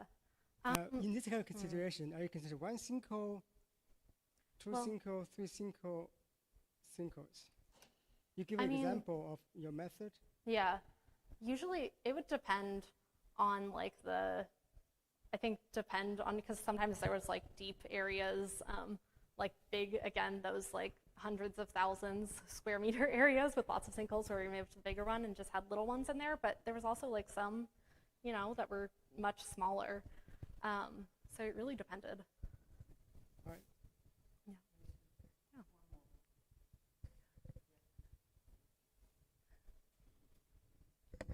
Great job, Lily. Thank you. Do you have an idea why there was a higher density of sinkholes in the Mocha Quadrangle, which is far from the volcanics, right? You're almost at the coast.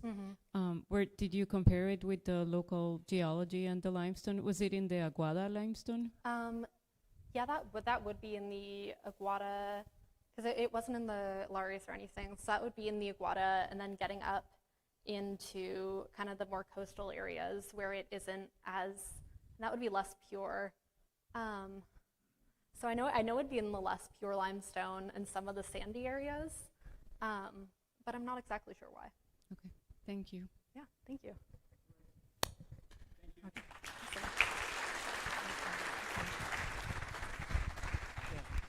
So we'll stay in Puerto Rico, Mediterranean, and Hannah will continue on that.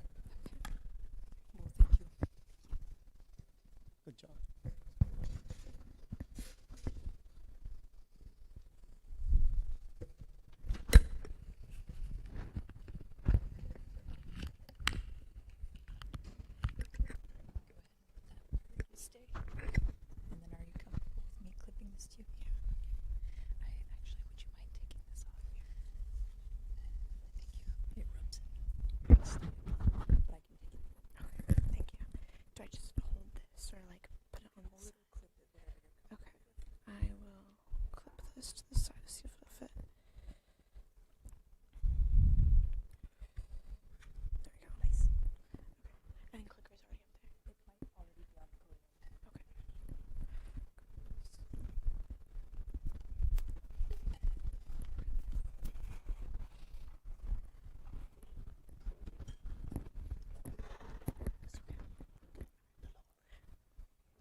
Hi, my name is Hannah. I studied 3D modeling of the Cabachuelas Natural Reserve cave system using LiDAR technology and ArcGIS Pro. So to start off with the regional geology in the study area, this was in Puerto Rico. You can see the island here with the small study region over here. In 1980, Monroe, with the USGS, kind of mapped all of Puerto Rico, found the geology of the area, and gave a very, very detailed report of the entire island, which is how I was able to find what it was like in the area that I was studying. He found abundant karst features due to the dissolution of the Lares limestone, which is the formation that I was working with mostly. And the dissolution has caused a lot of easily accessible cave systems that are really close to the surface in this area. I was working specifically with the area in the Cabachuelas Natural Reserve cave system, which is highlighted here. It went under government protection in 2012. It's a huge area for biodiversity, for recreation, tourism, research. There's just a lot going on here. There are about 65 known cave systems in 4 square kilometers. So it is a very densely packed area full of caves, which is why it has attracted so much attention for research and tourism. It's a really huge area for recreation. So the motivations for this project kind of stemmed as a following from previous work done by Acosta-Colon and students at the University of Puerto Rico, Arecibo. Like I said before, that area has a huge attraction for tourism and recreation. And in the increased attraction for tourism, it gets really important that we have accurate maps and an accurate understanding of how those caves are forming, what they look like on the inside, how they relate to each other spatially, and how they relate to the overlying topography. Puerto Rico, a lot of their economy is based on tourism, especially ecotourism. And so it's very important that we can support that tourism and safely and accurately. So it's another important part of having the accurate maps, not only for safety of tourism, is if you can have more accurate maps, you can translate that to, let's say, a VR setting. You could have first responders training in specific caves before they've even touched the ground, so that they know how to respond to certain situations before they put their own lives in danger. You can also put that in a setting of accessibility. Environmental education is really important, and so is just, I believe, having interactions in your own experiences with the earth. And as many of you, I'm sure, know, caving can get dangerous. It can get physically demanding. It can get hard to get to a cave in the first place for whatever reason. And to be able to reach more people and allow more people to have that really great experience of what it's like to go into a cave, to see what that looks like, would expand the potential for science education. So in 2018, Acosta-Colon and the students took the GeoSlam ZEB1 light detection and ranging lidar handheld device into about 11 cave systems and collected point cloud data for those caves. And they were able to create these point clouds here and kind of map out just the overall structures of the caves and show how it can be used in that setting. So the further purpose to continue with their research, the first idea is to create what they call a Swiss cheese model. So if you think about a whole 3D map, you have your overlying topography, and within that system, you have all of your caves, and you can understand how the caves connect to one another, how they relate spatially to each other, how those void spaces are related to the overlying surface. Like I said before, this allows for more accurate maps, training, safety, and this overall comprehensive system allows you to understand not how one singular cave works, but how they all work together. As we've seen here, Karst is really complex. One cave doesn't define the whole area, and it takes an understanding and a knowledge of lots of different caves to know how you're going to work in the system altogether. The second part of the project was to translate all of these methods into completely open source software. So ArcGIS Pro is a licensed software. It can be really expensive to get access to this. And by putting all of these methods into, let's say, QGIS, you can not only create a methodology that more people can use, but it allows just those methods to extend to more people and allow the project to go to more applications. Creating these models, this is just some of the possibilities of the project, and by giving it access to more people, you really get to see everything that this can do and reach a greater audience. So the original data collection for the cave models was done with the GeoSlam ZEB1 lidar. This is an example of what it looks like here. And I took all these point clouds and I put them into MeshLab, which is an open source free software. And my first step was just to clean the LiDAR data. On the outsides of caves, a lot of times vegetation or other surrounding features can get caught up that can get in the way and obstruct your cave model. So those were first cleaned, deleted, and gotten rid of. The second step, after computing the normal surfaces in the program, was to convert it to a 3D tight water solid. I used the screen Poisson surface reconstruction method. The Cosden paper et al. In 2006 found that this was the best method for cave systems, specifically because they can take highly detailed continuous surfaces and keep that detail. They don't lose it when they are creating a full tight mesh. Other methods, while they did create a continuous surface, had difficulty in staying with the same level of detail and construction. These were exported as alias wavefront objects because that was found to be the best file import for ArcGIS Pro, and they were imported into ArcGIS Pro using the 3D file tool. So the topographic model was gotten from the National Oceanic and Atmospheric Administration's Digital Coast Data Access Viewer. It is a free open software data collection method. For the bounding coordinates used, and this is the final result of this part of the project. This is defined by those bounding coordinates seen here, and all the project was done in State Plane 1983 coordinate system. I downloaded it as a GeoTIFF file format, and I imported it into ArcGIS Pro and converted it to a 3D local scene once in the program. So 2 general methods were used to try and combine the cave model with the topographic model. The first was the absolute XYZ tool.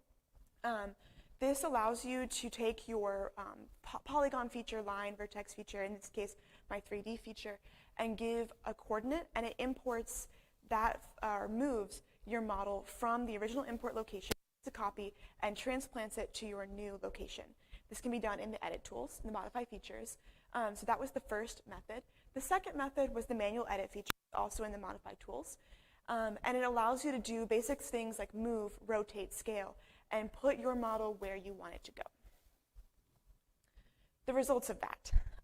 For the absolute XYZ tool, it was found that the coordinate points used were not completely accurate. This is the result of that method. This is one of the cave systems. Some of the cave systems, like I said, coordinate points weren't completely accurate, so this one was not included in the final model. This is the result of the manual edit feature.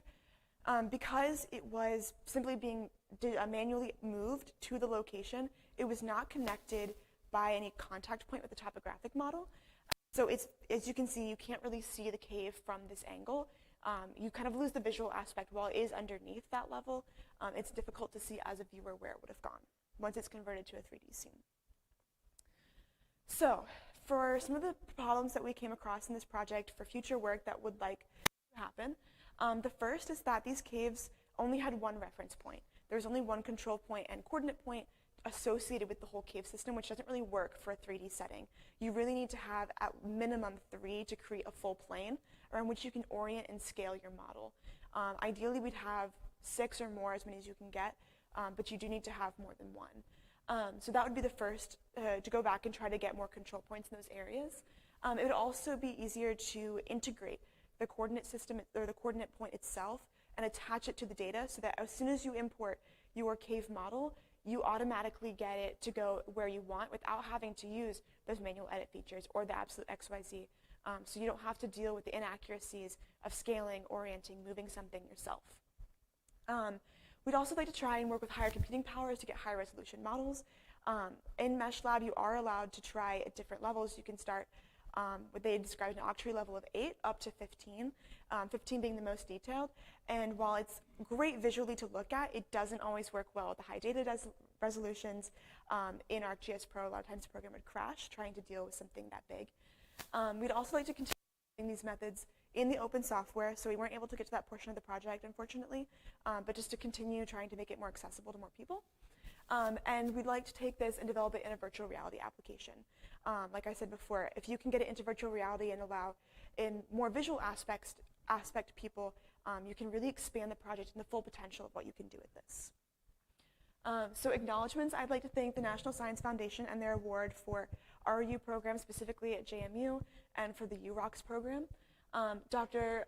Angel Acosta-Colon for helping with the project for collecting the original data for this. Dr. McGarry and Dr. Garcia for overall support. The National Oceanic and Atmospheric Administration for allowing people to have access to all of this data freely.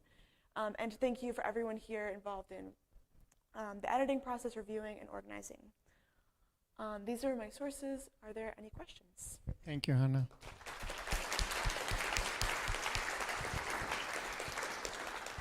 We can have a couple of questions.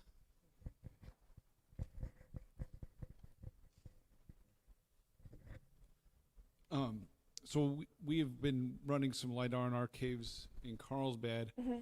And did you guys, so the Zeb1 GeoSlam, did you guys close loops and run 20-minute loops on that in a cave, or did you process it as a singular run and didn't loop back? I'm not sure about that. I was not involved in the original data collection, unfortunately. In LiDAR work that I have done since, the methods were standard to do closed loops for 20 minutes and to use the methods that way. Okay. And also, I mean, without the absence of GPS on the LiDAR, it will wander quite a bit. It does. After 20 minutes, right? So that's kind of where you need those reference points in caves. Yes. Unfortunately, we only have the one reference point, and it assumes a point of 0, 0, 0, which is where it will import into ArcGIS Pro if you don't have the control georeferenced point associated with it. Okay.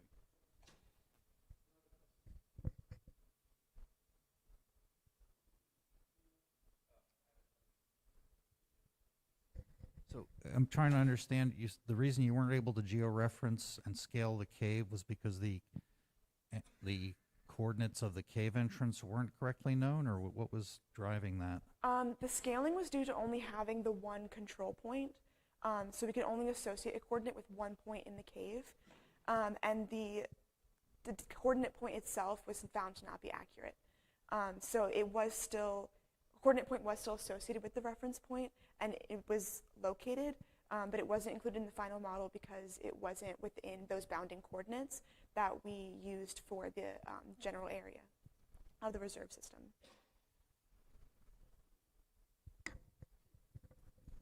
Any more questions? Thank you, Anna. Thank you.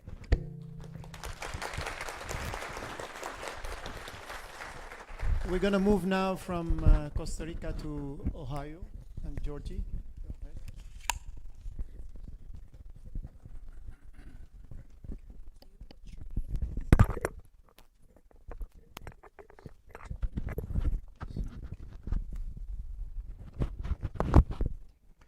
Sounds good? Okay, now it's on. Thanks. Yeah, thank you.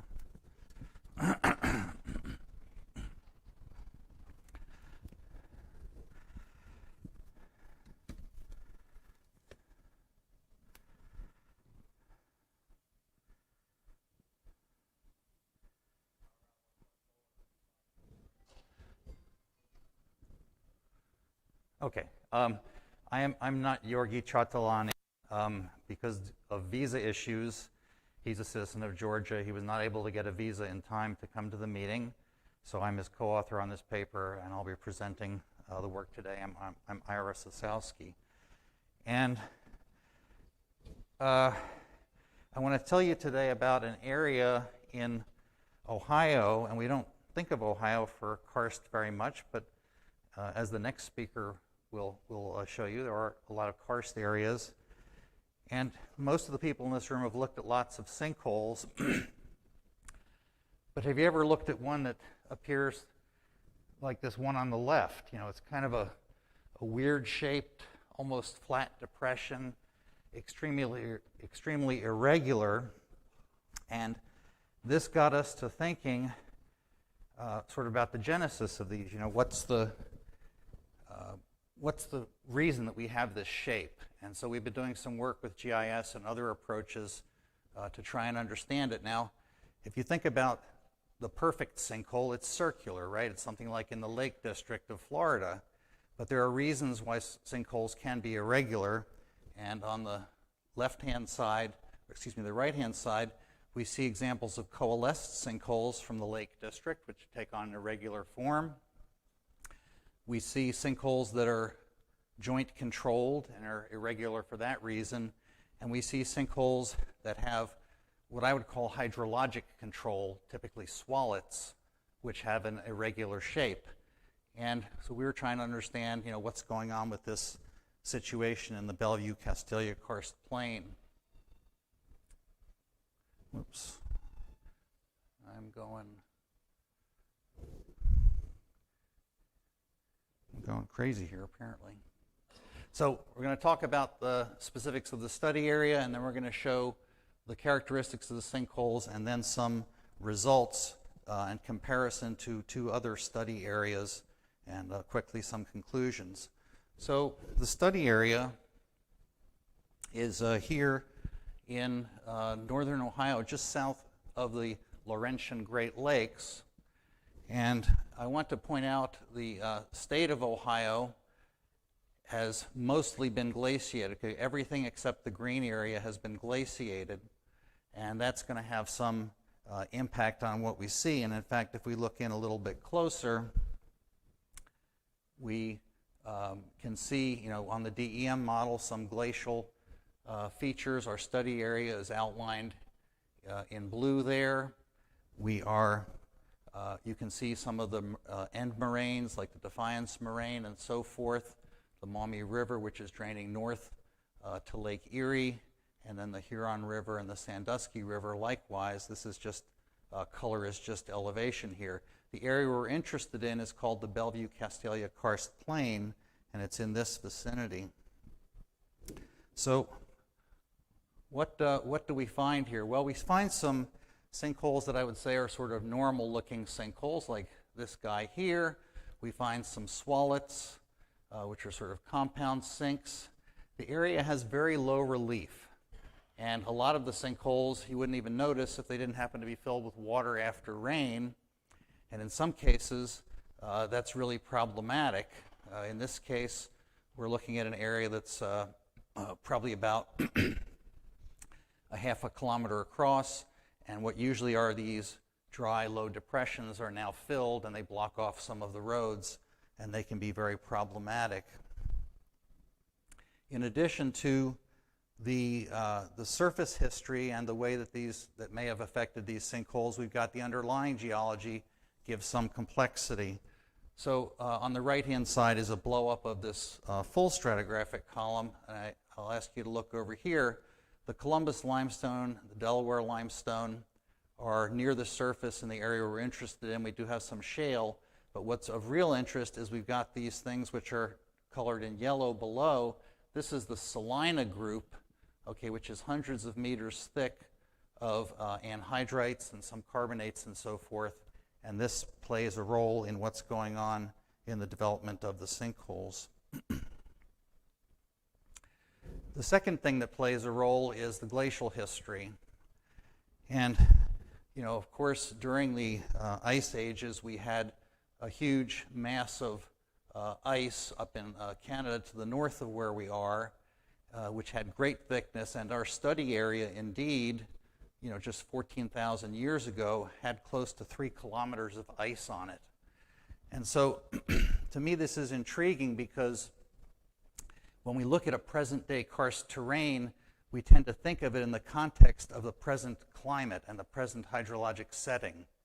But in this instance, just 14,000 years ago, we had, you know, miles of ice on top of the system, a wet-bottom glacier, which no doubt was pumping water into the groundwater system, undersaturated water, in the opposite direction of the present-day groundwater and surface water drainage. Okay, it was forcing water to go to the south.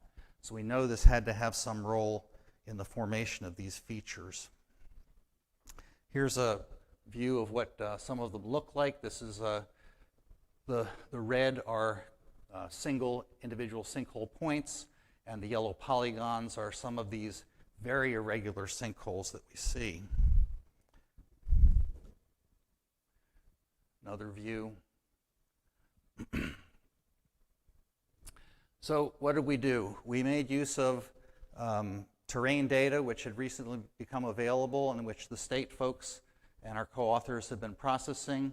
And we looked at 4 main parameters: area, volume, circularity index, and depth. And we were looking to tease out morphological patterns that might give us some idea of what's going on. Now, we use the circularity index. It's a little bit different than the one the previous authors did. Our circularity index, as it gets higher, is more irregular. So it's just the way it goes.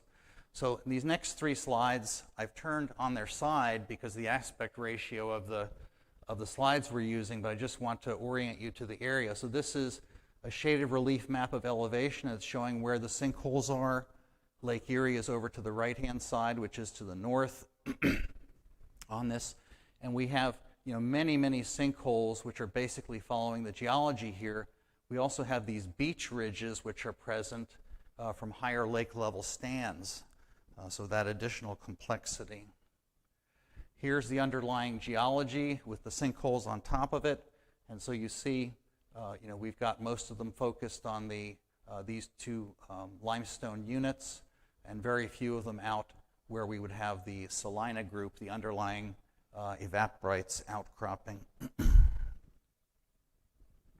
And then finally, because we had glaciers here, we had deposition of till. So there is an overburden on top of this, and most of the sinkholes actually don't expose bedrock. These are sinkhole features in the overlying glacial drift. And the thicker the drift is, the less likely we are to see sinkhole expression, which is kind of intuitive, I guess. So what do we find when we look at the sinkholes? Well, one thing is, just from being out in the field, we become aware that it seems like there's really 3 different types of sinkholes here. The first are relatively small Sasowsky sinks. The second are swallets, which may be a little bit larger and which tend to be active. And then the biggest of these are these collapsed sinkholes, and I'm bringing this term forward for the first time here, but these large features actually appear to be collapses down into the underlying anhydrite group. The total area that was studied here, we had over 1,000 sinkholes, and most of them were not that large, but some of the very large ones are very predominant, and they seem to play a big role in the hydrology of the area, in the present-day hydrology. So here's some analysis. This is circularity index on the x-axis, a histogram on the y-axis. We've got the number of sinkholes. And we got 2 examples here. So this is a sinkhole that has a circularity of 1.9, and this is a sinkhole that has a circularity of 11.9. Very, very irregular. Some of this is an artifact because of roads that cut across it, and we didn't eliminate those. But you can see most of the sinkholes in this area are not that irregular. Okay, these are counts here, but we do have some that are quite irregular. And then we can also sort of slice and dice it and think about how do we get the relationship between area and volume. And when we do that, and this is a plot of about 1,000 sinkholes, if we plot volume on the y-axis and area in thousands of square meters on the x-axis, we get a pretty reasonable correlation, but we do get some sort of crazy outliers like this guy here, which kind of looks like a horse that's falling down or something. I mean, it's a crazy kind of shape, but there is definitely some overall relation here. So in this plot, we're taking the circularity index and comparing it to sinkhole depth, and then the area or the diameter of the circles here represents volume of the sinkhole. So we're presenting 3 different variables here, and we've got some numbers assigned to the volumes just so you can have a sense for what it is. And what we see is there's a huge distribution of really small sinkholes and some that are really quite large, but the volume doesn't necessarily, the overall volume, the diameter doesn't necessarily correlate along that line. Now this is my happiest slide because it's very colorful. But the colors don't mean anything. They're only for differentiating the one circle from another. Okay, so it's gratuitous colors. But this is circularity index against sinkhole depth. And again, we see there's a lot of really small sinkholes here. Very shallow sinkholes in this particular plot, and they tend to be relatively circular. But as we get to the larger ones, they get to become more irregular. So on quickly to the comparison with some other areas. We found very few published statistical analyses of sinkhole distribution, but there were 2 in Florida. And the first one we looked at was this one, which was by Dennisman, Cam Dennisman in 2003. And that was done by quadrangles, and so we broke our data out into quadrangles and sort of compared it. I'm not going to go through all the details which are here on the left-hand side, but basically the conclusions are the Bellevue quadrangles that we looked at had fewer in number and also a lower density and occupied less area. Now, one thing you need to remember, Florida is a lot different than Ohio. Okay, in Florida, we have relatively young limestones, eogenetic karst that's developed, and in Bellevue area, it's telogenetic karst, much more indurated rocks. A factor called the pitting index shows that more of the area on the Bellevue maps are actually occupied depressions than in the Swanee River Basin that was studied, which is sort of surprising. and there are fewer but larger sinkholes in the Bellevue region, these collapsed sinkholes. We also did a comparison with data from the Tampa Bay area that was put together by Brinkman et al., and in particular looking at the circularity. In the Tampa Bay area, we had many more circular sinkholes, probably growing by a different route. The Bellevue area had many more non-circular sinkholes.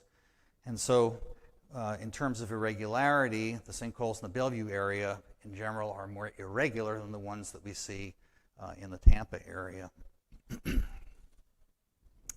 So in conclusion, this is an area that I would call a polygenetic karst landscape. So we had limestone exposed, and it was weathering, and then we had an ice age come. Okay, and the ice came over the landscape, and people think, oh, it would destroy the karst. I'm not so sure it would really destroy the karst, because in wet bottom glacier, you're pumping lots and lots of water under extreme head through the system. So we reversed the groundwater flow system. Then the glaciers retreated, left some materials there. Now we're developing Sasowsky sinkholes. We've also got these collapsed sinkholes, and here's the thing. The collapses are not active. Nobody out here complains about, oh, we've got this, subsidence, or these things are falling down in the fields. Okay. These appear to be sort of paleo features that may have actually formed during glaciation. Okay, they could have been subglacial. And in fact, when we look at these very irregular sinkholes, some of them appear to be in what looks like subglacial channels in the landscape. So they call this the Bellevue-Castelia karst plain. We don't see much dissolution. Okay, even the caves that we find here are fracture caves, basically, collapses. Okay, we don't see traditional karst dissolution. Can we still have the same type of problems with groundwater contamination and so forth? Yes, we can, but it's not a standard karst by any means. Oops, sorry, didn't advance the slide there. So other conclusions have to do with the size of the sinkhole and the distribution. One thing that was sort of disconcerting, we were expecting that when we did all this morphological analysis that the Sasowsky sinkholes, the collapses, and the swallets might separate out in some of these plots, and they don't. Okay, they separate out to us in the field, but we can't quantitatively separate them, which is sort of unfortunate and problematic. Maybe it's telling us we don't know what we're saying, but we'll see. So our follow-ups, which we're looking to do, are to look sort of at the roles of the previous lake levels, where the beach ridges are and where the karst features are, because there seems to be some correlation between that. And we do want to actually bore into some of these things. We want to do transects across some of these glacial channels and see what the material is, see if we can find any evidence of dissolution, or whether it's all collapse into what may be a huge cave system which is developed in the anhydrites at depth here, and that nobody's ever been able to get into or really notice. So thank you very much.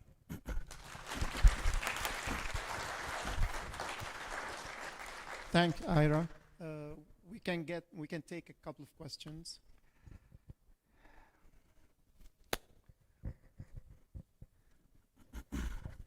You use the term swallet as a type of sinkhole. To me, swallet is equivalent of ponor. In this way, it should be a stream going underground in that point. Is that correct, or is something else? That's the way I use it, yeah. Okay, thank you. So are you saying you wouldn't call that a sinkhole? You wouldn't call that a type of sinkhole? Or? No. Oh. But it's a swallet, it's a ponor for me. Yeah. Sorry, using the North American term. Yeah. Thank you. Really nice presentation, Ira. I've heard about these Bellevue sinkholes mostly related to flooding. Is that true, that they are and I was never sure if it was because the sinkholes are flooding from overpressurized groundwater rising up out of them, or just surface water detention. Do you have any insights into that? Yeah, not from studies I've done, but from what I've read that the state has done, it's both. Okay, so in the northern area, closer to the lake, they actually call it groundwater flooding, where it's basically forcing water up, and these are becoming temporary springs or lakes. Whereas south of there, it's from surface water runoff going into it. And it's very problematic when it happens, and it can be very persistent, but it doesn't happen that often. So maybe, once every 10 or 15 years. Yeah.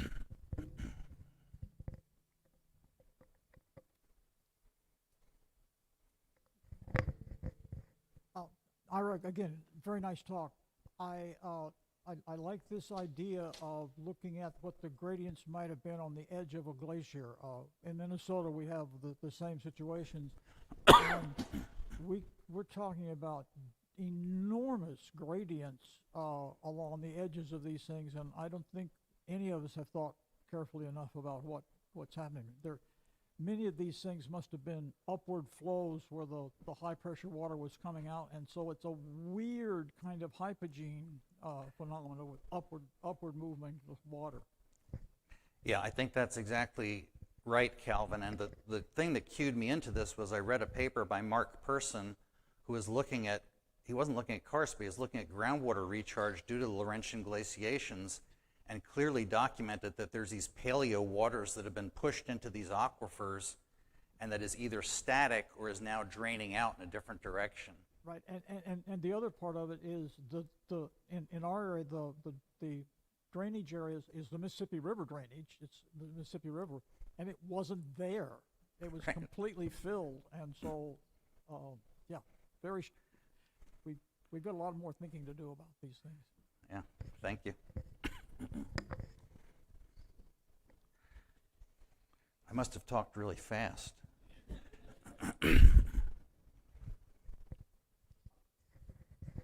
Yeah, Ira. I was curious. First with those, the irregularity of the shapes of the sinkholes. I guess my first question is: have you ruled out gerrymandering? But seriously, I'm really curious to see what you're going to find out when you do those cross sections. Because normally, I would expect that the deeper seated the collapse feature, the more regular the surface would be. Those little irregularities seem to have developed at the surface. So I'd be curious what you find out. It may have a lot to do with the glaciation. Yeah. I mean, from geochemical evidence, we know there's a lot of dissolution of anhydrite going on at depth. In the present day springs, these waters are so highly mineralized as to be almost undrinkable. Hey, Ira, thank you so much for giving that presentation. I really enjoyed it. And I just wanted to say, have you heard about this post-glacial four-bulge retreat? I don't know if I've heard that exact term, but I mean, we have changes in the land surface because of the glacial rebound. Is that what you're talking about? Yeah, and it generally retreats as the glacier retreats. And it has been hypothesized in some papers that this has reorganized the surface drainages of the time. Have you looked into this as a source of some of the irregularities that you're observing? No, I haven't, but that would be a good thing. We did look at, excuse me, the magnitude of rebound in this area, and in this particular area, what's been modeled at least hasn't been, it's not substantial rebound, but I know for sure that we have streams that are very rapidly incising going into Lake Erie because of the drainage reversals and things like that, which is probably related to what you're talking about.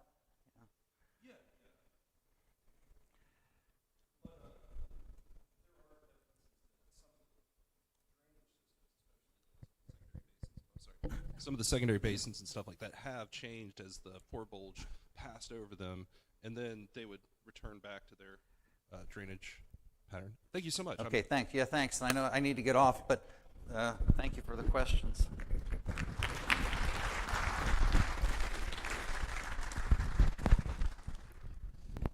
So our last presentation is by Brittany.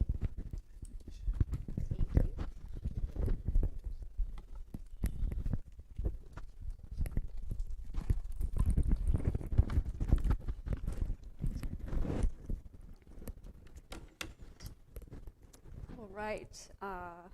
Ira gave a couple spoilers away for some of my presentation, but not too many. As I was introduced, my name is Brittany Parrick. I am a geologist with the Ohio Geological Survey, and today I'm here to talk to you about modernizing access to Ohio's Karst database. A quick overview, I'm just going to run you through Ohio Karst, then the Karst database, the Karst interactive map that we've created, and then the utilization of that map shortly after its creation. To orient you in Ohio geology, here's a basic bedrock map. Our youngest units are in the east, the Permian, Pennsylvanian, and Mississippian, and our oldest units are in the west, the Devonian, Silurian, and Ordovician. We are only going to be focusing on the western half of the state because that is where our carbonate bedrocks are. They were deposited when Ohio was covered in a warm, shallow sea. We were near the equator. It was a great time to be a fish with some beachfront property. But that produced limestone, dolostones, evaporites, and then also some shales in there. And then as Ira mentioned, we have been glaciated, so that does affect a lot of the karst development in the state. Here is sort of a basic map with different colors. The lighter blue and the darker blue show the Silurian and Devonian carbonates. The lighter blue is the less than 20 feet of glacial sediment, and the darker blue is greater than 20 feet. And similarly with the Ordovician limestones and shales, lighter is less than 20 feet of glacial sediment, and darker is greater than 20 feet. Also on this map, we have these hot spots of karst features. So the majority, our densest area is down the south central portion of the state, and then also in the Bellevue area, mostly due to just the size of the sinkholes. Wrong way. Here is a diagram that we had created to sort of demonstrate karst terrain for the public. It shows sort of all of the different things that you will encounter in your karst terrain. You have a stream coming off of, a shale up top and eventually disappearing into a sinkhole, just a regular sinkhole all by itself. And we use this really to demonstrate sort of the importance of field mapping and how we can visualize sinkholes and karst terrain as a geohazard. Because you have the stream going directly into the subsurface and to your water table and coming out as a spring out of the side of the hill. So the filtering of contaminants doesn't really happen. And we try to really emphasize that to landowners and to the public because when we go out, it's a geohazard, it's a risk to structure. So we have pictures of me on a high tension power line. This is a road in Cincinnati where the road drainage goes right into a sinkhole down there, another sinkhole near a road, and then this is a 3-year period of a sinkhole developing in a road. This pole in the back is to orient you where you are in the road, but it's also sinking, and it's directly in line with that sink in the road. And we were informed on this last visit, dang it, that a resident had filled in with asphalt and rabbit fur and hoped that that would solve the problem. And some of the worst things that we find in sinkholes, a whole house worth of trash, animal remains, that is a goat head hanging from a tree, that's a bone pit, liters of needles, like just really terrible things. Standard stuff too, refrigerators, TVs, tires, asphalt, roof shingles, horrible stuff. But for the history of the mapping program in Ohio, it began in the mid to late 1980s when Ohio put a bid in for the superconducting super collider. Back then, they were just looking at areas of sediment thickness versus bedrock to try to identify a suitable location for that, and it would have been a 53-mile circumference ring, but ultimately, Ohio was not chosen, and the project was scrapped altogether. But later on, in the 90s, when trying to handle low-level radioactive waste disposal, it was put into the Ohio Revised Code that the disposal site shall not be located in areas of known or probable karst. There was a grant given out so that the survey geologists could go out and start mapping these different features, but ultimately the project was scrapped again, but the data was at least not all for nothing. And with that data and further things included, the survey published known and probable karst in 1999. And that looked at just areas, a buffer of karst areas. So anything within a half-mile radius of a known karst feature was included in the buffer as long as it was underlain by carbonate bedrock and it had less than 20 feet of cover. This is sort of the original map of the earlier one that I showed you. And at this time, the amount of karst features in the database was a little less than 6,000, but about 1,400 of those were considered faux karst. And coming right off of the Bellevue talk by Ira, in 2008, the Bellevue area in north central Ohio experienced some catastrophic flooding. It was about a 100-year flood. I think 2 variations of a 100-year flood in the same about 4-month period. It was very terrible.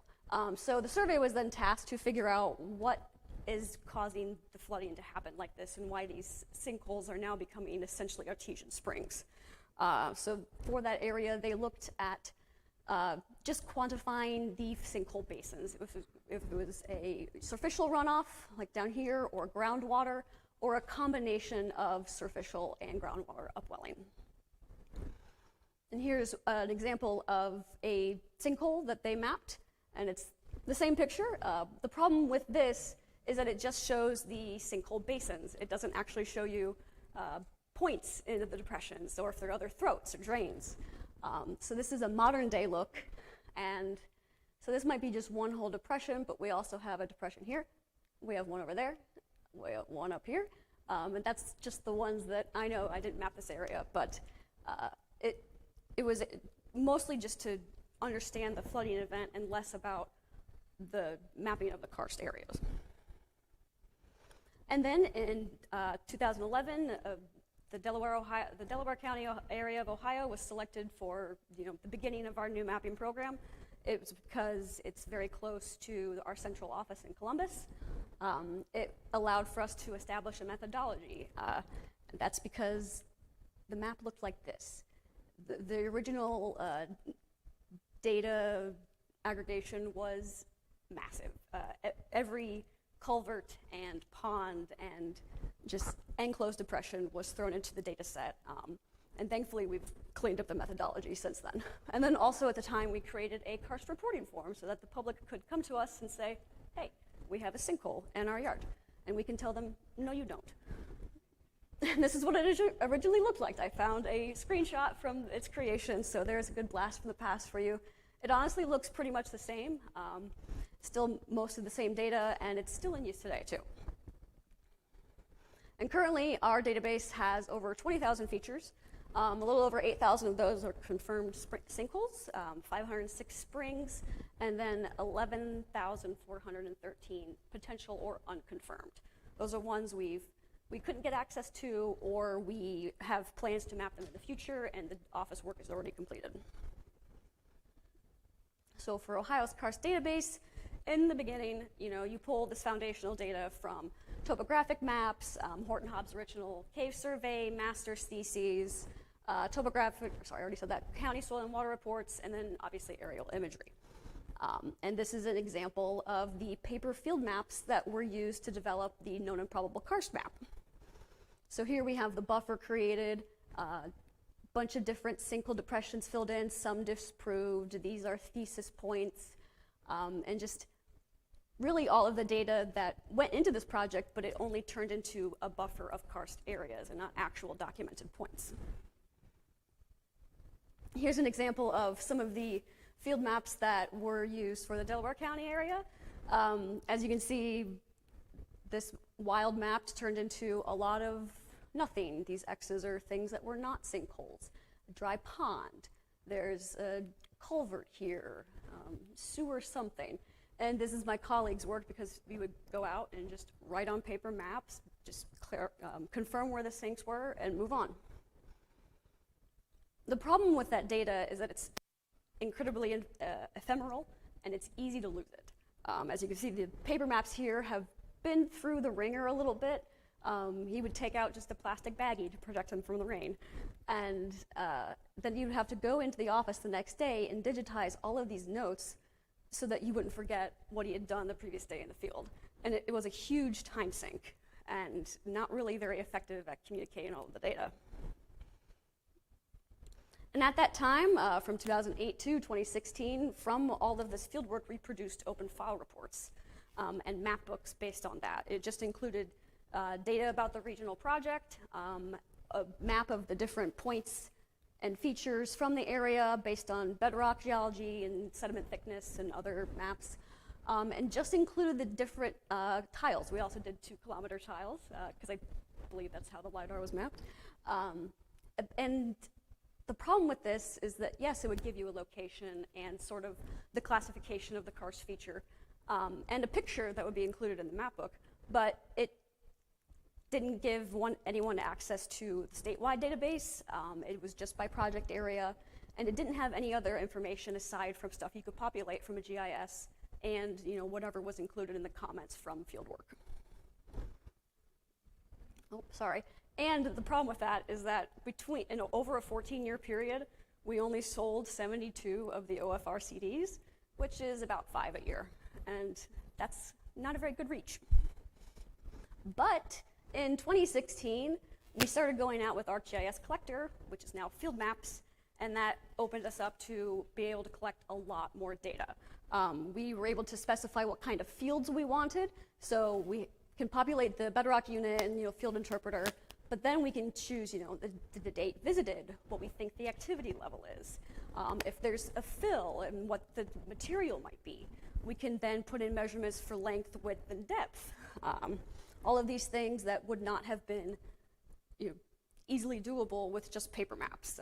Putting it onto an iPad and making it a digital collection has really opened up to how much data we can collect and then share with the public. And here is sort of a comparison between the original known and probable karst map, and then this is a recreation that I did before this presentation. So the big thing is on this one, like I said, these are the probable karst areas, but this one shows actual karst features. So we've gone from maybe 6,000 features in an area to over 20,000 and actual features, and the density has risen greatly. And obviously we're filling in gaps where we thought there wouldn't be many sinkholes, and we're discovering that there actually are a lot more than we thought. And so with that, we took all of our data and we were able to make an interactive map. We wanted to be able to get the data to the public, and GIS, especially ArcGIS, is an incredibly complex system and methodology to use for mapping, and it's not very user-friendly. It's expensive, the training that is required to go along with it. So we wanted to create something to just get it to the public and make it easier for us to demonstrate what we do and why we do it and why it's important. So I'll just walk you through I was going to do a live demo, but I've heard those always fail, so I did not. So over here on the right, the left, we have the legend. You can focus in on what the karst points are, and then also turn on the depressions once you're zoomed in enough. The green boundaries are completed project areas. The karst geology of Ohio is that known and probable karst layer. And then you can turn on the bedrock geology, the drift thickness, and then just land-based information, counties, parcels, townships. From there, you can also go do a coordinate search. You can print your own map, so we can have users create their own map without any knowledge of GIS. It's not as sophisticated as a GIS map, but it will absolutely do for the time. Here you can also download the statewide karst data set. No more buying CDs with just a project area's data on it. And then other tools will include being able to measure or draw different things. Up in the top left, we have information about the karst map. That question mark will take you to a splash page that is open when you first go to the website. And it includes information about the data, why we map, a sort of document explaining the basics of karst and basic terminology, and then again another way to download the entire statewide data set. And then you can also change the base maps. Only a couple options, but it's useful. And let's go ahead and zoom in to the southern part of the state to an area that, after I looked at it afterwards, apparently on the topographic maps, it's called Sinkhole Hollow. So we learned that after the fact. So what we have here is this is a depression, Sinkhole Hollow. I unfortunately noticed that this railroad was Norfolk Southern after the fact. And once you click on a point, you will get a pop-up, and it will include all of the data that we have been able to collect in the field. And then you can read it, and you can scroll through the polygons, but it's not terribly useful in that regard. And for most of the features, they will have an associated picture with them, but for cave features or cave potential features, we do not include the photos just to protect those sensitive areas. So this one does not have a picture. There would be something down here that says picture. It does have a disappearing stream though, and here is what that looked like. These first two pictures here, the left and the center, were taken in the same year in 2017, and as you can see, it's full of all of these sticks and debris and everything, and this is a further back picture. I'm here for scale. And we went back the next year, and everything had worked through the system. It was incredible. And just another reason that I'd like to illustrate how crucial fieldwork is, because for some of these features, we want to actually monitor them and to be able to go out there and put, hey, monitor this in the comments for us to know that for later.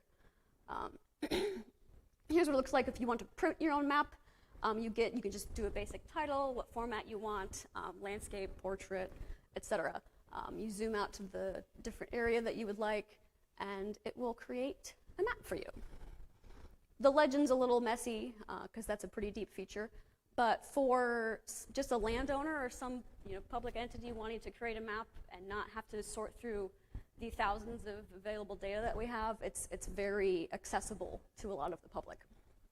And then another thing is that we only had this point when we went there, and then we realized that there was a sinkhole just beyond the hollow, there was a dip in the road, there were holes in the field, and eventually down on Ohio Brush Creek here is where some of the water was coming out into the creek. So hopefully doing a dye trace there sometime in the future, that would be very cool.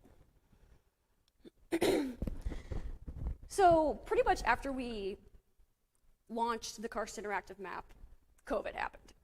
So we didn't really have an opportunity to tell people about it, but there still has been pretty consistent use regardless. This is a 1-year period from July 2021 to July 2022, and we had almost 3,000 unique views.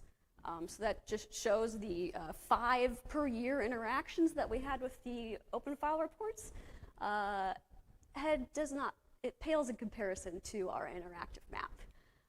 And then our online karst reports were actually pretty even throughout the years. So people knew about them and they used it, and we're hoping that more people will learn and be able to inform us of these features that they have or don't have. So the utilization of the Karst Interactive Map, it was the end of 2018 and early 2019, there were 2 wind farms proposed for north central Ohio. The Republic Wind Farm was slated for, it's the blue squares, was slated for Sandusky and Seneca County, and then the Firelands Wind in the red triangles was slated for parts of Huron and Erie counties. And then there's Bellevue right there, if you remember us talking about that previously, and all of these black blobs are the karst depressions for the area. Understandably, the people of Bellevue had some concerns because of that flooding. This is someone's water well that became artesian, and this is a person's pond that is now very large. And the issue here was that in the staff report cited by Republic Wind, they said that 27 of the proposed 64 turbines would be in areas exhibiting karst features. That's 42%. And that's well and good, and they said that they would avoid those areas for the turbines, but they still have to run their lines between all of these different turbines. And all of the lines would still end up going through many depressions. And so, understandably, the people of Bellevue were not in favor of that. They united pretty well and fought this relentlessly. The public opposition was in the news very often. These signs are still up there today. The people really do not want any wind coming in. And because of that, the Ohio Power Siting Board denied the Republic Wind project, citing that the public opposition and environmental concerns were their main issues, and that the Firelands Wind was approved because there was significantly less opposition. This is a less populated area over there, and it's shale, so they don't have to worry about karst. And as of right now, the Republic Wind appealed the decision and actually withdrew the application last year. And Firelands Wind, I believe, is still ongoing. So with that, we were able to effectively arm the public with information. We are a non-regulatory agency, so we could not tell anyone what to do with regards to the wind farms, but we were able to give access to the people to make their own informed decisions. And with that, our Karst data is more accessible than ever, and it updates synchronously with anything that we do in fieldwork. And in the future, we're going to be continuing mapping in Southwest Ohio. We just wrapped up Butler County last week, and we'll try to bridge the gap between Cincinnati and the Peebles area heading east. And if anyone has any questions, I will take them.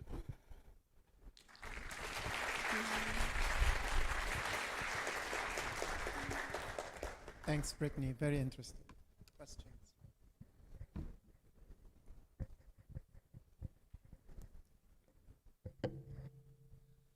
Was the flooding generally coincident with rainfall, or was there a significant delay between the precipitation and the flooding? Might have to call on you, Ira, for this one, because I know Seneca Caverns in the area, they can normally predict when the water will rise because it is pretty regular. They know if there's rainfall in a certain area and it's flooding somewhere else, that they can predict when it will come into their cave and reach their area. So it's pretty regular, but it depends on the amount of rain. It doesn't happen every time it rains, but just... The access to the flooding areas, is that subterranean or is it overland? It's overland. It is overland. Mm-hmm.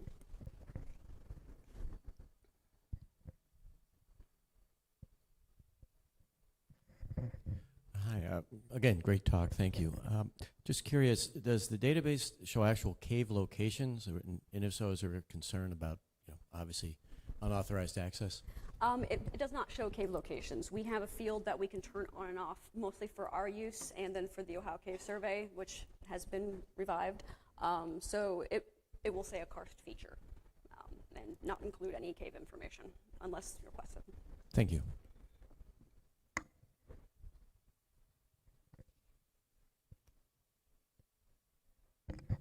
Great presentation, Brittany. When you say karst features, what kind of features were you showing if you were not showing the caves? It's mostly sinkholes. We have a separate point for springs. That was going to be the blue triangles or the blue squares on the interactive map. And then we kind of just break out the sinkholes in regards to how confident we are that they are actually karst features. And then another follow-up. Clearly, the public was using the karst interactive map, but what was the purpose of using the map?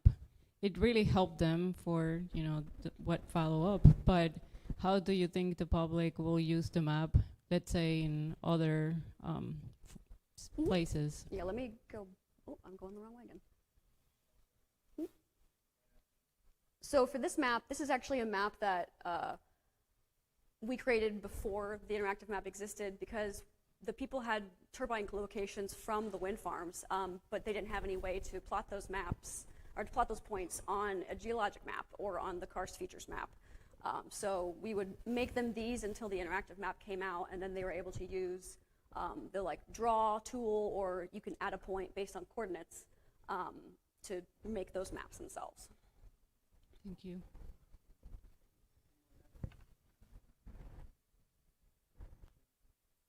And now you can all be free. Do you have any announcements for the evening reception or meeting? That concludes us. Thank you.